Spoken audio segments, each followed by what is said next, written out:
Welcome all of you on the platform of Eco Study. In this marathon, we are going to see complete public finance for CUET PG Economics Entrance. ठीक है, तो हम पूरा public finance का देखने जा रहे हैं जो कि आपका CUET के सिलेबस के अंदर है। तो हमारा टॉपिक क्या क्या है? Budget, public good, private good, externalities, tax incidence, financial commission, फिर उसके बाद आपका optimal taxation, debit loss, equity. तो दिस आर योर टॉपिक जो आपका सिलेबस के अंदर है। आज हम लोग कंप्लीटली उसके बारे में देखने जा रहे हैं। तो सबसे पहले बजट की बात करेंगे कि बजट क्या होता है। ठीक है, तो इसके ऊपर मैं बाद में आऊंगा। ये डेटा आज का करंट ईयर का है, इस ईयर का कंप्लीटली ये डेटा है। इसके ऊपर बाद में आऊंगा जब मैं आपको समझा दूंगा सारा पार्ट तब। राइट, तो let's start with budget. Budget होता क्या है? बजट का मतलब ये जो भी आपका खर्च करने वाले हैं या फिर कहां से पैसा आ रहा है, कहां कितना पैसा जाएगा। ठीक है, किसी भी पीरियड, फ्यूचर पीरियड के टाइम के अंदर गवर्नमेंट का, इंडिविजुअल का, बिजनेसमैन का, उसे क्या कहते हैं? बजट कहते हैं। राइट, कि आपका पैसा कहाँ आएगा, कितना जाएगा, किसी भी स्पेसिफिक पीरियड ऑफ टाइम के लिए सरकार कर रही है। वो आप भी कर सकते हैं, अपना भी बजट बना सकते। तो बजट बेसिकली क्या होता है? ये फाइनेंशियल प्लान होता है जो कि किसी भी पीरियड के लिए डिफाइन होता है कि इस साल के लिए इतना हम खर्च करेंगे। बजट कौन से आर्टिकल के द्वारा? आर्टिकल 112 112 के तहत इंडिया का जो मैंडेट है कि सेंट्रल जो गवर्नमेंट है वो अपना एनुअल प्लान लाएगी, है ना। सेंट्रल गवर्नमेंट आपका फाइनेंशियल रिपोर्ट एनुअली आपका दिखाएगी। कौन सा आर्टिकल? इंपॉर्टेंट वन, 112 के तहत। नेक्स्ट वन, कौन है जो बजट को पेश करता है? तो कौन, किसका रिस्पॉन्सिबिलिटी है? प्रेसिडेंट ऑफ इंडिया का। प्रेसिडेंट ऑफ इंडिया का रिस्पॉन्सिबिलिटी है कि वो बजट को पेश करेंगे लोकसभा में। बट क्या किए थे? नहीं, कौन? निर्मला सीतारमन। तो कौन सा आर्टिकल? आर्टिकल 773 कहता है, ये कहता है कि यूनियन फाइनेंशियल मिनिस्टर जो है, जो फाइनेंस मिनिस्टर है, वो रिस्पॉन्सिबल हो सकते हैं। मतलब प्रेसिडेंट जो है वो फाइनेंस मिनिस्टर को कह सकते हैं कि आप क्या करें, प्रिपेयर करें बजट को, आप पेश करें, आप प्रेसिडेंट के जगह पे आप पेश करें। ठीक है, तो ये आपका हो सकता है कि वो पार्लियामेंट के अंदर फाइनेंस मिनिस्टर को रिस्पॉन्सिबिलिटी ये दे। ठीक है, मिनिस्ट्री ऑफ फाइनेंस जो होती है वो नोडल एजेंसी होती है जो कि बजट को प्रिपेयर करती है ना, रिस्पॉन्सिबल होती है कि आपका बजट किस तरीके का होगा। नेक्स्ट वन, अब देखिए बजट की बात करते हैं तो बजट के अंदर होता क्या है? एक तो पैसा आना, तो पैसा आने को क्या कहते हैं? रिसिप्ट। क्या कहेंगे? रिसिप्ट। पैसा जाने को क्या कहेंगे? एक्सपेंडिचर। Expenditure, right. तो रिसिप्ट आपका दो तरीके का होता है, एक रेवेन्यू रिसिप्ट, दूसरा कैपिटल रिसिप्ट। एक्सपेंडिचर दो तरीके का, रेवेन्यू एक्सपेंडिचर और कैपिटल एक्सपेंडिचर। राइट, ये खाता, एक पैसा आने का, एक जाने का। जाने का एक्सपेंडिचर, आने का रिसिप्ट। रिसिप्ट में भी दो टाइप, रेवेन्यू और कैपिटल। और एक्सपेंडिचर में भी दो टाइप। रेवेन्यू रिसिप्ट किसे कहते हैं? रेवेन्यू रिसिप्ट का मतलब वैसा वैसा रिसिप्ट जिसमें कोई भी क्लेम गवर्नमेंट का नहीं, किसी कोई भी गवर्नमेंट के ऊपर क्लेम नहीं करे कि गवर्नमेंट मेरा पैसा वापस दो। मतलब ये गवर्नमेंट का अपना पैसा, अपना वो कमा रखा है। एग्जाम्पल, टैक्स, नॉन टैक्स, जो टैक्स से वो कमा रहा है वो उसका अपना पैसा है। Income tax, corporate tax, wealth tax, तो ये सब क्या है? Direct tax. जो जो टैक्स रेवेन्यू से, indirect tax like GST, excise duty, custom duty, ये सबसे जो पैसा कमा रहा है वो कहाँ जाएगा? रेवेन्यू डेफिसिट, रेवेन्यू रिसीट के अंदर। राइट, जहां गवर्नमेंट के ऊपर कोई क्लेम नहीं कर सकता कि मेरा पैसा वापस दो।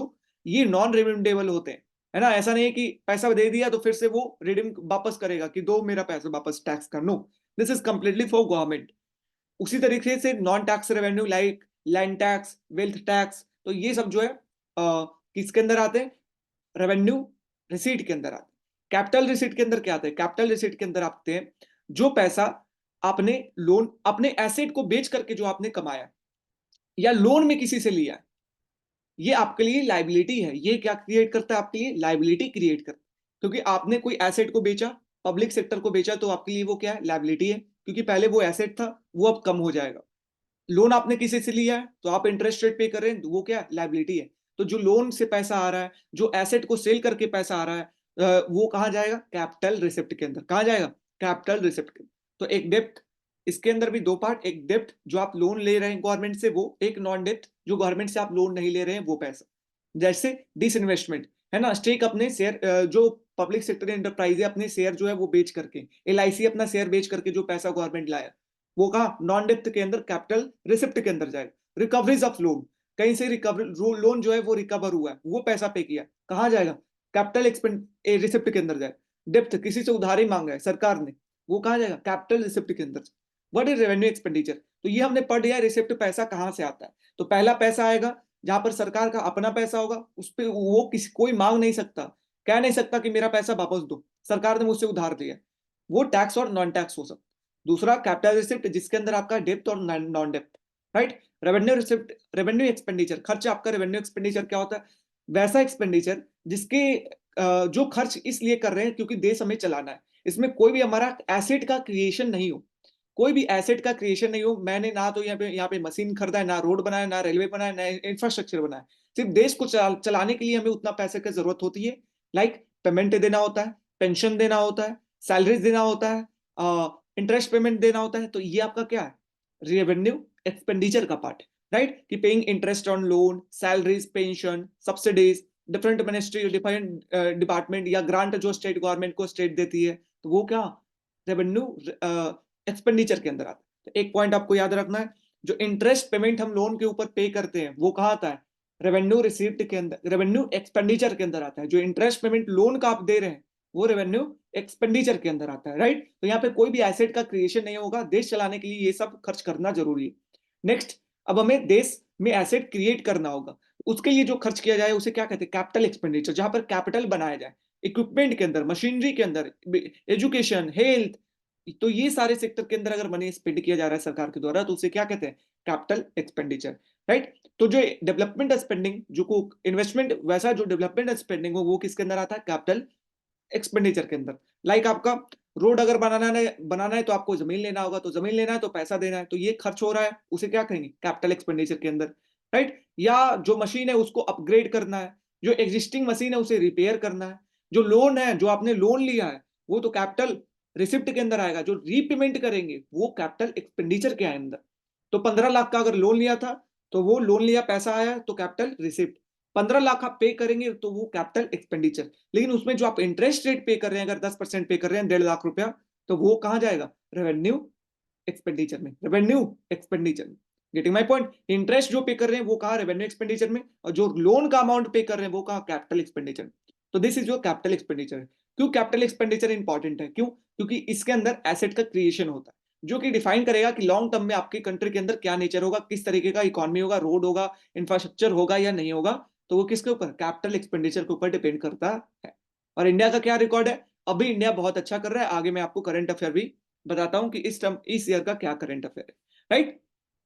सो दिस इज जो मैंने आपको बता दिया कि बजट, मैंने आपको बता दिया क्या? बजट, बजट दो, receipt, expenditure, revenue receipt, capital receipt. Revenue के अंदर टैक्स और नॉन टैक्स, इसमें कोई क्लेम नहीं कर सकता है, राइट।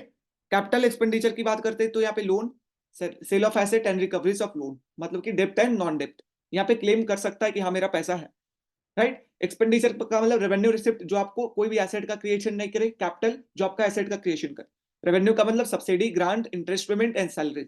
एंड कैपिटल का मतलब जो आपका रीपेमेंट ऑफ लोन, जो आप रिपेयर करने के लिए लगा रहे हैं, जो आप फिक्स्ड एसेट को खरीदने के लिए लगा रहे हैं, रोड, रेलवे, तो वो कहाँ रहा है? Capital expenditure, right. अब इस ईयर का देखिए बजट, समझिए 2024-25 का ये बजट है। सरकार कितना खर्च करने जा रही है?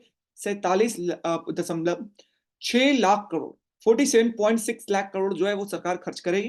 पैसा कहां से आएगा? तो पैसा आएगा, उसे क्या कहते हैं? रिसिप्ट। रेवेन्यू रिसिप्ट कितने का आएगा? 30 लाख करोड़ का। सरकार का एस्टिमेट है कितने का आएगा? 30 लाख करोड़ का रेवेन्यू रिसिप्ट सरकार ने कहा, जिसमें से 26 लाख जो है वो टैक्स से आएगा और 4 लाख जो है वो नॉन टैक्स से आएगा। ये सरकार का एस्टिमेट। और बाकी कितना बच गया आपका? 47 में से 17, तो 17.6 लाख करोड़ जो है वो क्या करेगी सरकार? कैपिटल रिसिप्ट से पैसा है।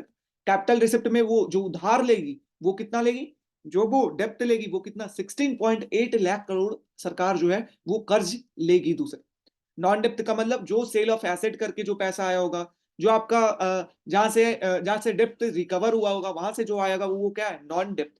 तो वो हमारा कैपिटल रिसिप्ट कितना है? 17.6 लाख, जिसके अंदर डेप्ट हमारा 16.8 लाख करोड़ हमारा डेप्ट। नेक्स्ट एक्सपेंडिचर की अगर बात करते हैं तो एक्सपेंडिचर हमारा सरकार कितना करना जा रहा है? तो फिर से जितना पैसा आ रहा है उतना खर्च करेगी। तो रेवेन्यू एक्सपेंडिचर के अंदर कितना खर्च कर रही? 36.5 लाख करोड़। 36.5 लाख करोड़ जो है ये रेवेन्यू एक्सपेंडिचर के अंदर खर्च करेगी, राइट।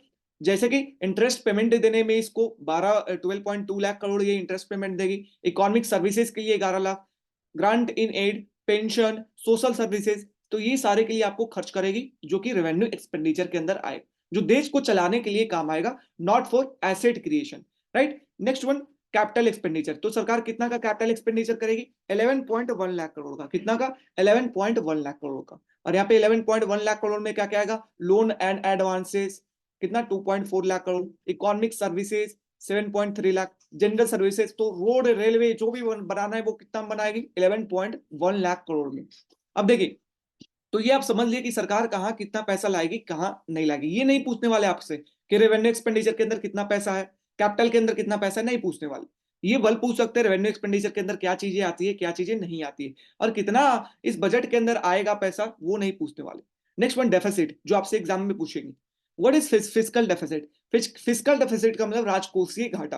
राजकोषीय घाटे का मतलब आप जो एक्सपेंडिचर कर रहे हैं, जितना पैसा आ रहा है उससे ज्यादा आप एक्सपेंडिचर कर रहे हैं।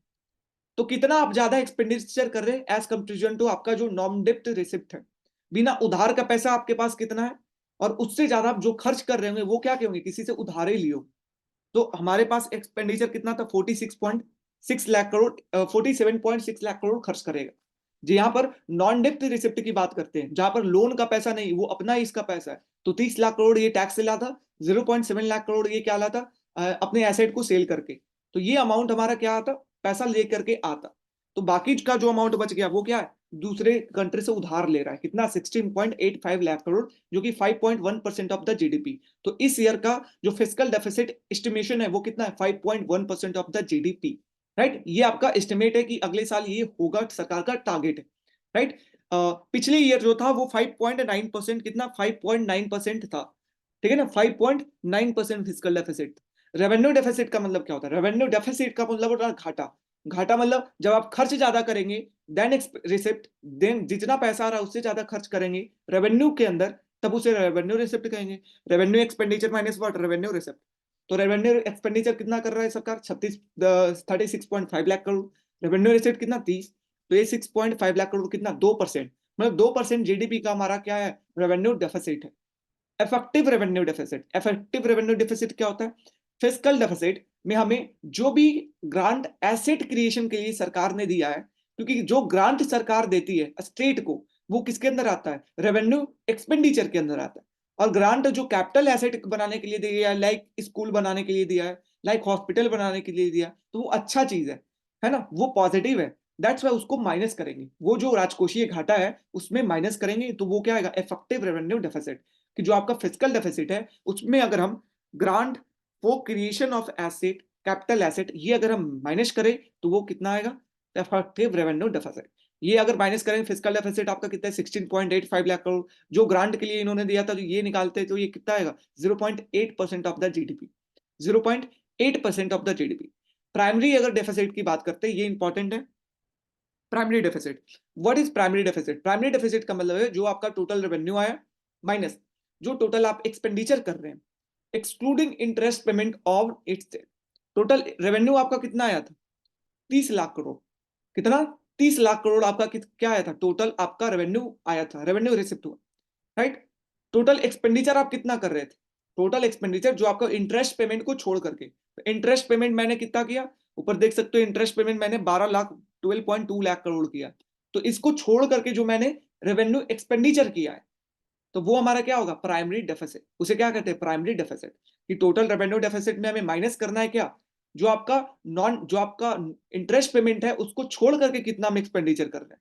तो 30 और 25 लाख करोड़ माइनस करेंगे तो ये 1.5 लाख 5% ऑफ द जीडीपी जो है वो प्राइमरी डेफिसिट है। तो ये 4 तरीके का डेफिसिट है। फिस्कल सबसे इंपॉर्टेंट, एंड रेवेन्यू इंपॉर्टेंट, सारा इंपॉर्टेंट है।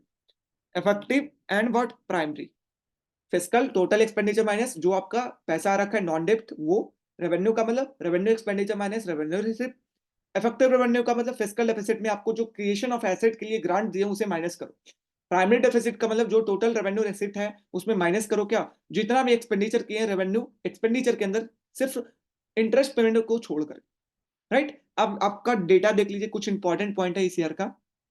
जो कैपिटल एक्सपेंडिचर है हमारे देश का, वो कितना इंक्रीज हुआ? 11.1% से इंक्रीज हुआ है। मोदी सरकार का एक बहुत ही पॉजिटिव इंपैक्ट ये है कि कैपिटल एक्सपेंडिचर, कैपिटल आउटले, क्योंकि कैपिटल एक्सपेंडिचर क्या करता है? एसेट क्रिएट करता है, जो कि फ्यूचर में देश को हेल्प करेगा। राइट। तो धीरे धीरे इसका प्रोपोर्शन जो है मोदी सरकार 3-4 सालों के अंदर 3 लाख 3.5 लाख करोड़ से ये 5.5 लाख करोड़, 7.5 लाख करोड़ और इस बार 11.5 लाख करोड़ के आसपास 11.1 लाख करोड़ के आसपास पहुंच गया कैपिटल एक्सपेंडिचर हमारा। राइट, तो ये अच्छी बात है जो कि हमारा भविष्य के लिए, लॉन्ग टर्म के लिए, हमारे देश के लिए अच्छा है, क्योंकि एसेट में ज्यादा पैसा लगाएंगे, इन्वेस्टमेंट ज्यादा करेंगे, ज्यादा हम इंफ्रास्ट्रक्चर में लगाएंगे तो हमारा कंट्री से क्या होगा, ज्यादा ग्रोथ करेगा हमारा country. Next one, maximum allotment of defence, मतलब सबसे ज्यादा पैसा किसको दिया जाता है, डिफेंस को। कितना, 6.2 लाख करोड़। ये जो आपका 47.6 लाख करोड़ है उसका 6.2 लाख करोड़ आपका डिफेंस में जाता है। ये आपको अमाउंट नहीं पूछेंगे कितना। नेक्स्ट वन, जो करंट अकाउंट डेफिसिट है इंडिया का वो कितना, 1% ऑफ द जीडीपी। कितना है अभी, 1% ऑफ द जीडीपी। जो जीएसटी का कलेक्शन है इंडिया का वो कितना है, 1.7%, मतलब 1.7 लाख करोड़। हर महीना जो है वो इंडियन गवर्नमेंट जो है वो 1.7 लाख करोड़ किससे कमा रही है, जीएसटी से। स्टार्टिंग में जब जीएसटी आया था तो कितना कमा रही थी वो, 0.5 लाख करोड़, 50,000 करोड़। और धीरे धीरे ये बढ़ बढ़ करके कितना, 3 टाइम आपका हो गया, कितना, 3 time. So this is you all, सारा आपका बजट का पार्ट हो गया, राइट। अब हम बजट से आगे बात करेंगे, तो आगे बढ़ते हैं। तो देखिए कुछ अब हम डेटा को देखते हैं, है ना, जो करंट ईयर के अंदर है। जो आपको मैंने बताया कैपिटल एक्सपेंडिचर जो है वो क्या हुआ, राइज होते रहा, है ना। जो 4 सालों के अंदर मैंने आपको बताया क्या था, 3.5 लाख करोड़, वो 3-4 सालों के अंदर वो 11.1 लाख करोड़ पहुंच गया। तो कैपिटल एक्सपेंडिचर में देख सकते हो ये जंप है, जो कि बहुत ही अच्छी बात है इकोनॉमी के अंदर। आपसे पूछेंगे कि क्या कैपिटल एक्सपेंडिचर इंडिया का राइज हो रहा है करंट करंट पीरियड में, बिल्कुल राइज हो रहा है। नेक्स्ट वन, क्या जीएसटी का कलेक्शन इंडिया का राइज हो रहा है करंट पीरियड में, बिल्कुल राइज हो रहा है। तो देख सकते हो जब आया था इनिशियली तो वहां पे 70 लाख करोड़, 80 लाख करोड़, 80 लाख करोड़, 70,000 करोड़, 80,000 करोड़ कलेक्ट हो रहा था। लेकिन ये धीरे धीरे बढ़ते बढ़ते देख सकते हो 2.5 टाइम जो है वो इंक्रीज हो गया, 2.5 टाइम, है ना, जीएसटी का कलेक्शन, जो कि बहुत अच्छी बात है, सरकार का कलेक्शन अच्छा आ रहा है। नेक्स्ट वन, डेफिसिट मैंने आपको बता दिया, फिस्कल डेफिसिट किसे कहते हैं, total deficit minus total revenue other than borrowing. Revenue deficit, revenue expenditure minus revenue receipt. Effective fiscal में हमें जो क्रिएशन ऑफ एसेट के लिए पैसा दे रखा है उसमें माइनस करो। एंड प्राइमरी रेवेन्यू एक्सपेंडिचर में हमें इंटरेस्ट पेमेंट को माइनस करो, राइट। सो दिस इज जो, तो ये हमारा डेफिसिट हुआ। आप डेफिसिट देख सकते हैं कि इस साल का इंडिया का कितना है, तो मैंने आपको बताया 16.8 लाख करोड़, कितना, 5.1% of the GDP, 5.1% of the GDP, right. अब देखिए रेवेन्यू डेफिसिट 2%, तो ये आपको वैल्यू याद नहीं रखना, ये डेटा समझाने के लिए था। एक बात देखिए, इस साल बजट लाया है, कौन से ईयर के लिए सरकार ने बजट लाए, 2024 से 2025 के लिए बजट लाए, है ना।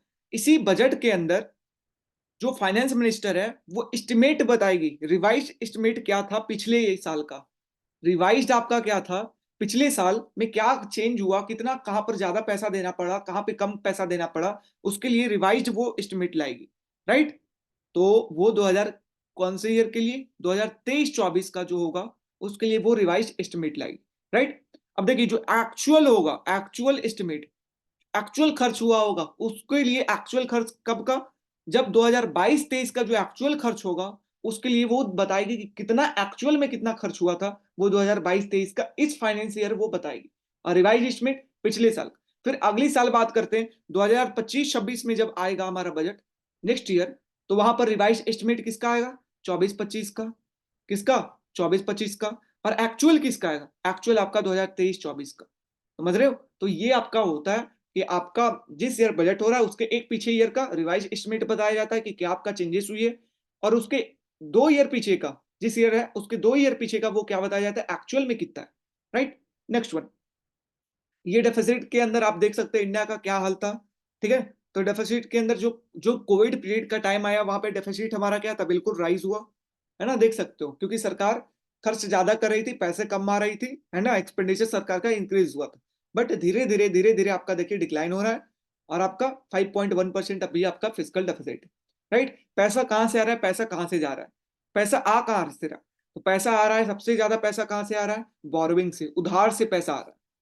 उधार से आपका 28% पैसा, इनकम टैक्स से 19%, फिर जीएसटी, और फिर कॉर्पोरेट टैक्स। तो आपसे पूछ सकते हैं क्रोनोलॉजिकल ऑर्डर के अंदर अरेंज करें इनकम टैक्स, जीएसटी और कॉर्पोरेट टैक्स को, तो सबसे ज्यादा इनकम टैक्स, फिर जीएसटी, फिर कॉर्पोरेट टैक्स, राइट। पैसा जा कहां रहा है, तो सबसे ज्यादा पैसा उधारी से आएगा, तो उधारी को चुकाने में भी पैसा जाएगा, है ना। तो कहाँ जाएगा, इंटरेस्ट पेमेंट के अंदर कितना 20% जो है वो पैसा हमारा जा रहा है, राइट। फिर उसके बाद कहाँ सबसे ज्यादा कहाँ जाएगा, डिफेंस सेक्टर में 8% पैसा, है ना, डिफेंस में जा रहा है। फिर आपका जो स्टेट को टैक्स देती है, शेयर करती है स्टेट को, वो 20% स्टेट के शेयर के अंदर पैसा जा रहा है। सीएसए सेंट्रल सेक्टर स्कीम के अंदर 16% पैसा जा रहा है। तो आपको एक आध दो पता होना चाहिए सबसे ज्यादा पैसा कहाँ जा रहा है, इंटरेस्ट पेमेंट में। डिफेंस जो है वो सबसे ज्यादा एलोकेशन लेता है, राइट। फिर आपका स्टेट शेयर, ये सबसे ज्यादा एलोकेशन अगर किया जाए कौन सा मिनिस्ट्री को दिया जाता है, मिनिस्ट्री ऑफ डिफेंस। फिर ministry of road transport and highway Nitin Gadkari ji को, सबसे ऊपर राजनाथ सिंह जी को। मिनिस्ट्री ऑफ रेलवे, है ना, ये आपका आईएएस का ऑफिसर है, उनका नाम ही नहीं याद आ रहा है, तो वो, तो ये आपका सबसे ज्यादा ministry of defence. Current account deficit की बात करते हैं तो इंडिया का करंट अकाउंट डेफिसिट क्या है, करंट में 1%। कितना है, 1% के आसपास आपका करंट अकाउंट डेफिसिट है एट करंट। अनएम्प्लॉयमेंट रेट की बात करते हैं तो अनएम्प्लॉयमेंट रेट आपका इंडिया के अंदर ये क्या हो रहा है, डिक्लाइन हो रहा है। ये इतना शो कर रहा है कि 3.2% अनएम्प्लॉयमेंट है इंडिया के अंदर, लेकिन एक्चुअल में इतना है नहीं, है ना। जो शो कर रहे हैं 3.2% है, एक्चुअल में इतना है नहीं। नेक्स्ट वन, इन्फ्लेशन जो है वो कह रहे हैं कि 6%, 5.2% के आसपास है। देखिए इन्फ्लेशन का जो बैंड था, इन्फ्लेशन बैंड कितना परसेंट था, तो दिया गया कि इन्फ्लेशन जो है वो ±4% हो सकता है। मतलब चाहे तो कम से कम मिनिमम 2%, मैक्सिमम 6%, इसके बीच में महंगाई होना चाहिए। इसके बीच में महंगाई नहीं है तो 3 महीने तक अगर ऐसा है तो आरबीआई को रिपोर्ट सबमिट करना पड़ेगा, क्यों ऐसा है, क्यों ऐसा है, उसका रिपोर्ट सबमिट, उसका एक्सप्लेनेशन देना पड़ेगा, right. Next one, gross advantage, NPA. NPA हमारा देख सकते हो हमारे देश का डिक्लाइन हो रहा है ना। एनपीए का मतलब जो लोन ले चुके हैं और वो अगर नहीं चुका रहे हैं तो वो एनपीए के अंदर कन्वर्ट हो सकता हो जाता है। अगर रिकवर नहीं हो रहा है तो ठीक है, तो वो डिक्लाइन हो रहा है। डिजिटल ट्रांजेक्शन इंडिया के अंदर राइज हो रहा है ना, यूपीआई से आप ट्रांजेक्शन बिल्कुल कर रहे हैं। Next one, doubling of FDI inflow. FDI inflow जो है वो इंडिया के अंदर डबल हुआ है। ओके, सो नेक्स्ट में फिजिकल इंफ्रास्ट्रक्चर आपका इंक्रीज हुआ है, और कितना इंक्रीज हुआ है not important for you exam point of view. Female labour force participation rate India के अंदर इंक्रीज हुआ है। पहले 23% था लेबर फोर्स के अंदर जो फीमेल का पार्टिसिपेशन था, अब 37% है, राइट। तो आपका इंक्रीज हुआ है फीमेल, बस इंक्रीज हुआ है, डेटा आपका नहीं important. Allocation of different ministry, ये आपको नहीं important, this is not important for all of you, right. यहाँ पे देख सकते हो महात्मा गांधी जो एमजी नरेगा स्कीम है, पहले 60,000 करोड़ था, उसको 86,000 करोड़ बढ़ा दिया गया। एमजी नरेगा का मतलब 100 डे का गारंटी प्रोवाइड करना, है ना। हर एक रूरल, जो भी रूरल इलाके के अंदर है उनको 100 दिन को गारंटी देते हैं कि आपको जॉब सरकार देगी, है ना। आयुष्मान भारत, आयुष्मान भारत के अंदर भी एलोकेशन को बढ़ाया गया, पीएलआई स्कीम के अंदर। तो ये सारा दे रखे, नॉट इंपॉर्टेंट फॉर ये exam point of view. So this is जो पूरा बजट का ये हमारा सेशन हुआ कि हमारा क्या बजट था। Next, externalities. What is externalities?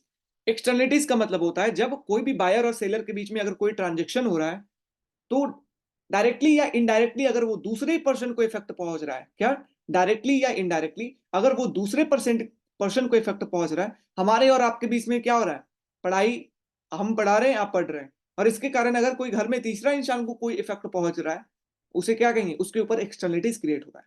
क्या हो रहा है, उस इफेक्ट को हम क्या कहते हैं, एक्सटर्नलिटीज, राइट। कि दो बायर और सेलर अगर कोई इफेक्ट करे और उसका इफेक्ट जो है वो डायरेक्टली और इनडायरेक्टली किसी थर्ड पार्टी के ऊपर हो रहा है, दैट इज एक्सटर्नलिटी, राइट। तो ये जो है इसके ऊपर इफेक्ट जो है वो पॉजिटिव भी हो सकता है, इसके ऊपर इफेक्ट जो है वो नेगेटिव भी हो सकता है ना। तो अगर पॉजिटिव, अगर नेगेटिव इफेक्ट हो रहा है, नेगेटिव इफेक्ट का मतलब जो आपके पास में खड़ा है उसके ऊपर क्या है, एडवर्स इफेक्ट हुआ है, उसे क्या कहते हैं, नेगेटिव एक्सटर्नलिटीज। और अगर जिसके ऊपर पॉजिटिव इफेक्ट हो रहा है, जैसे कि आप अगर घर में पढ़ रहे हैं तो आपका भाई आपको देख करके पढ़ने लगे, तो दैट इज जो पॉजिटिव एक्सटर्नलिटीज। कि जो बेनिफिशियल हो वैसा इंपैक्ट जो कि बेनिफिशियल करे, दैट इज जो पॉजिटिव एक्सटर्नलिटीज, राइट। तो नेगेटिव एक्सटर्नलिटीज का मतलब पॉल्यूशन, मतलब कंपनी वाला पॉल्यूशन क्रिएट करता है, खरीदता बायर है, बेचता सेलर है, सेलर और बायर क्या और थर्ड पार्टी को इफेक्ट करता है, जो बगल में घर वाले होंगे उनको पॉल्यूशन के कारण इफेक्ट आ रहा होगा। तो ये आपका नेगेटिव एक्सटर्नलिटीज का एग्जांपल। एजुकेशन क्या है, एजुकेशन जो अभी मैंने बताया वो क्या, आपके पढ़ने से दूसरे को इफेक्ट पहुंचेगा, आप पढ़ेंगे कल जाकर के पढ़ाएंगे, है ना। तो दिस इज जो पॉजिटिव एक्सटर्नलिटीज, जो दूसरे पे पॉजिटिव इफेक्ट डालता है सोसाइटी के अंदर। तो नेगेटिव एक्सटर्नलिटीज का अगर फिगर ड्रॉ करते तो हमारा है क्या, देखिए, तो इनिशियल जो आपका डिमांड कब है और आपका सप्लाई कब है, वो का इवन पे, कितना, E1 पॉइंट के ऊपर आप हमारा इनिशियल सप्लाई है और डिमांड है। तो मार्केट जो है वो मार्केट कहाँ पे प्रोडक्शन करेगी गुड्स का, वो मार्केट प्रोडक्शन करेगी जहां पर demand is equal to supply होगा। तो ये मार्केट का प्रोडक्शन है, this is the quantity level that is produced by market. But क्योंकि इस लेवल पे पॉल्यूशन क्रिएट किया जा रहा है और पॉल्यूशन सोसाइटी के ऊपर नेगेटिव इफेक्ट डाल रहा है, सोसाइटी उससे कम चाह रही है कि उससे कम आउटपुट बनाए, पॉल्यूशन कम हो, हमारे ऊपर इफेक्ट कम हो। तो सोसाइटी हमेशा क्या चाहेगी, उससे कम हमारा क्या बनाए, हमारा कम उससे बनाए। तो सोसाइटी वो कम चाह रही है। ये पीछे सोसाइटी का लेवल कहाँ है, ये E2 पॉइंट पे, ये E2 पॉइंट के ऊपर है जो सोसाइटी चाह रही है। इतना अमाउंट का हमारा सोसाइटी का आउटपुट होना चाहिए, इस अमाउंट का। इस लेवल पे सोसाइटी सोशल ऑप्टिमम लेवल है, इफिशियंट लेवल है कि उतना सोसाइटी कहती है ठीक है, उससे ज्यादा तुम बना रहे हो, दैट्स वाई क्रिएट पॉल्यूशन। और प्राइस अगर बात की जाए तो प्राइस क्या होगा, सोसाइटी करे इतना चार्ज करो। Getting my point. तो नेगेटिव एक्सटर्नलिटीज के अंदर क्या होता है कि सोसाइटी आउटपुट कम चाहती है, क्या, जो प्राइवेट आउटपुट क्वांटिटी बना रहा है वो ज्यादा बना रहा है और सोसाइटी आउटपुट कम चाहती है, राइट। तो this is your negative externalities. साथ ही साथ अगर सोसाइटी आउटपुट कम चाहती है तो इसको सॉल्व कैसे करेंगे, इसको सॉल्व करेंगे कि सोसाइटी कम आउटपुट चाहती है, ज्यादा बना रहा है, ज्यादा पॉल्यूशन हो रहा है, तो कंपनी के ऊपर टैक्स लगाओ। क्या लगाओ, टैक्स लगाओ। टैक्स लगाने के कारण प्राइस क्या होगा, बढ़ेगा, और प्राइस बढ़ने के कारण आपका डिमांड कब क्या होगा, डिमांड भी आपका डिक्रीज करेगा। क्या करेगा, डिक्रीज। तो आपका डिमांड कब, देखिए इधर के आप की तरफ आपको क्या हुआ, शिफ्ट हुआ। और शिफ्ट होने के कारण कहां पर, इस पॉइंट के ऊपर आपका आ गया, है ना। अब आपका इस पॉइंट पे तब तक टैक्स लगाओ जब तक ये पॉइंट के ऊपर नहीं आ जाए। तो ये हमें अगर इस नेगेटिव एक्सटर्नलिटीज को अगर हटाना है तो हमें टैक्स लगाना होगा। टैक्स के कारण आपका जो क्वांटिटी ज्यादा प्रोडक्शन हो रहा है वो धीरे धीरे डिमांड कम करेंगे, प्रोडक्शन कम करेंगे, फिर वापस वो सोसाइटी के लेवल के ऊपर आ जाएंगे, right. And this effect is known as internalization, internalizing the trade, internalizing the externalities, कि कैसे एक्सटर्नलिटीज को कम करते हैं। तो टैक्स लगा करके हम नेगेटिव एक्सटर्नलिटीज को कम करते हैं, राइट। देखिए ये कर्व है, इसके थ्रू भी आपको एग्जाम के अंदर पूछते हैं कि मार्जिनल मार्जिनल सोशल कॉस्ट है और एक मार्जिनल प्राइवेट कॉस्ट है। तो मार्जिनल सोशल कॉस्ट क्योंकि यहाँ पे ज्यादा होता है, नेगेटिव एक्सटर्नलिटीज के अंदर सोसाइटी के लिए कॉस्ट क्या होता है, ज्यादा होता है देन प्राइवेट के लिए। तो marginal social cost is upper and marginal private cost आपका यहाँ पे। तो ये E1 पॉइंट पे हमारा क्या है, जो प्रोडक्शन किसके द्वारा, एंड ये येलो लाइन आपका डिमांड कर्व है। तो जहां पे मार्जिनल प्राइवेट कॉस्ट और डिमांड कर्व कट करे वो हमारा क्या होगा, वो सप्लाई का किसके द्वारा, प्राइवेट फर्म के द्वारा किया जाएगा। जहां पे मार्जिनल सोशल कॉस्ट कर्व और जहां पर आपका कट करे डिमांड कर्व को, वो क्या होगा, सोसाइटी का लेवल, एफिशिएंट लेवल जितना सोसाइटी चाहती है, राइट। तो यहाँ पे आपको क्या पता चल रहा है कि जो निगेटिव एक्सटर्नलिटीज के केस में मार्जिनल सोशल कॉस्ट ऊपर होता है और मार्जिनल प्राइवेट कॉस्ट नीचे होता है। ऐसे क्वेश्चन पूछेंगे, बिल्कुल पूछेंगे एक निगेटिव एक्सटर्नलिटीज से क्वेश्चन, है ना, मींस एक्सटर्नलिटीज से क्वेश्चन। तो नेगेटिव एक्सटर्नलिटीज क्या करता है, आउटपुट का प्रोडक्शन ज्यादा करता है जितना चाहिए। अब देखिए, अब अगर चाहिए कि हमें मार्जिनल सोशल कॉस्ट आपका क्या है, ऊपर है, अगर प्राइवेट सोशल कॉस्ट क्या चाहिए तो एक्सटर्नल कॉस्ट ऐड करना पड़ेगा। ये आपका क्या है, external cost, this amount is your external cost, है ना। तो जब सोशल कॉस्ट के अंदर एक्सटर्नल कॉस्ट को ऐड करेंगे तब हमारा आएगा क्या, marginal private cost, marginal private cost. इस बार ये क्वेश्चन पूछ रखे थे, इस बार ये क्वेश्चन सही से सेम पूछ रखे थे। If marginal social cost is adding with external cost then it gives us marginal private cost, correct या सही आपको चूज करना था उसमें।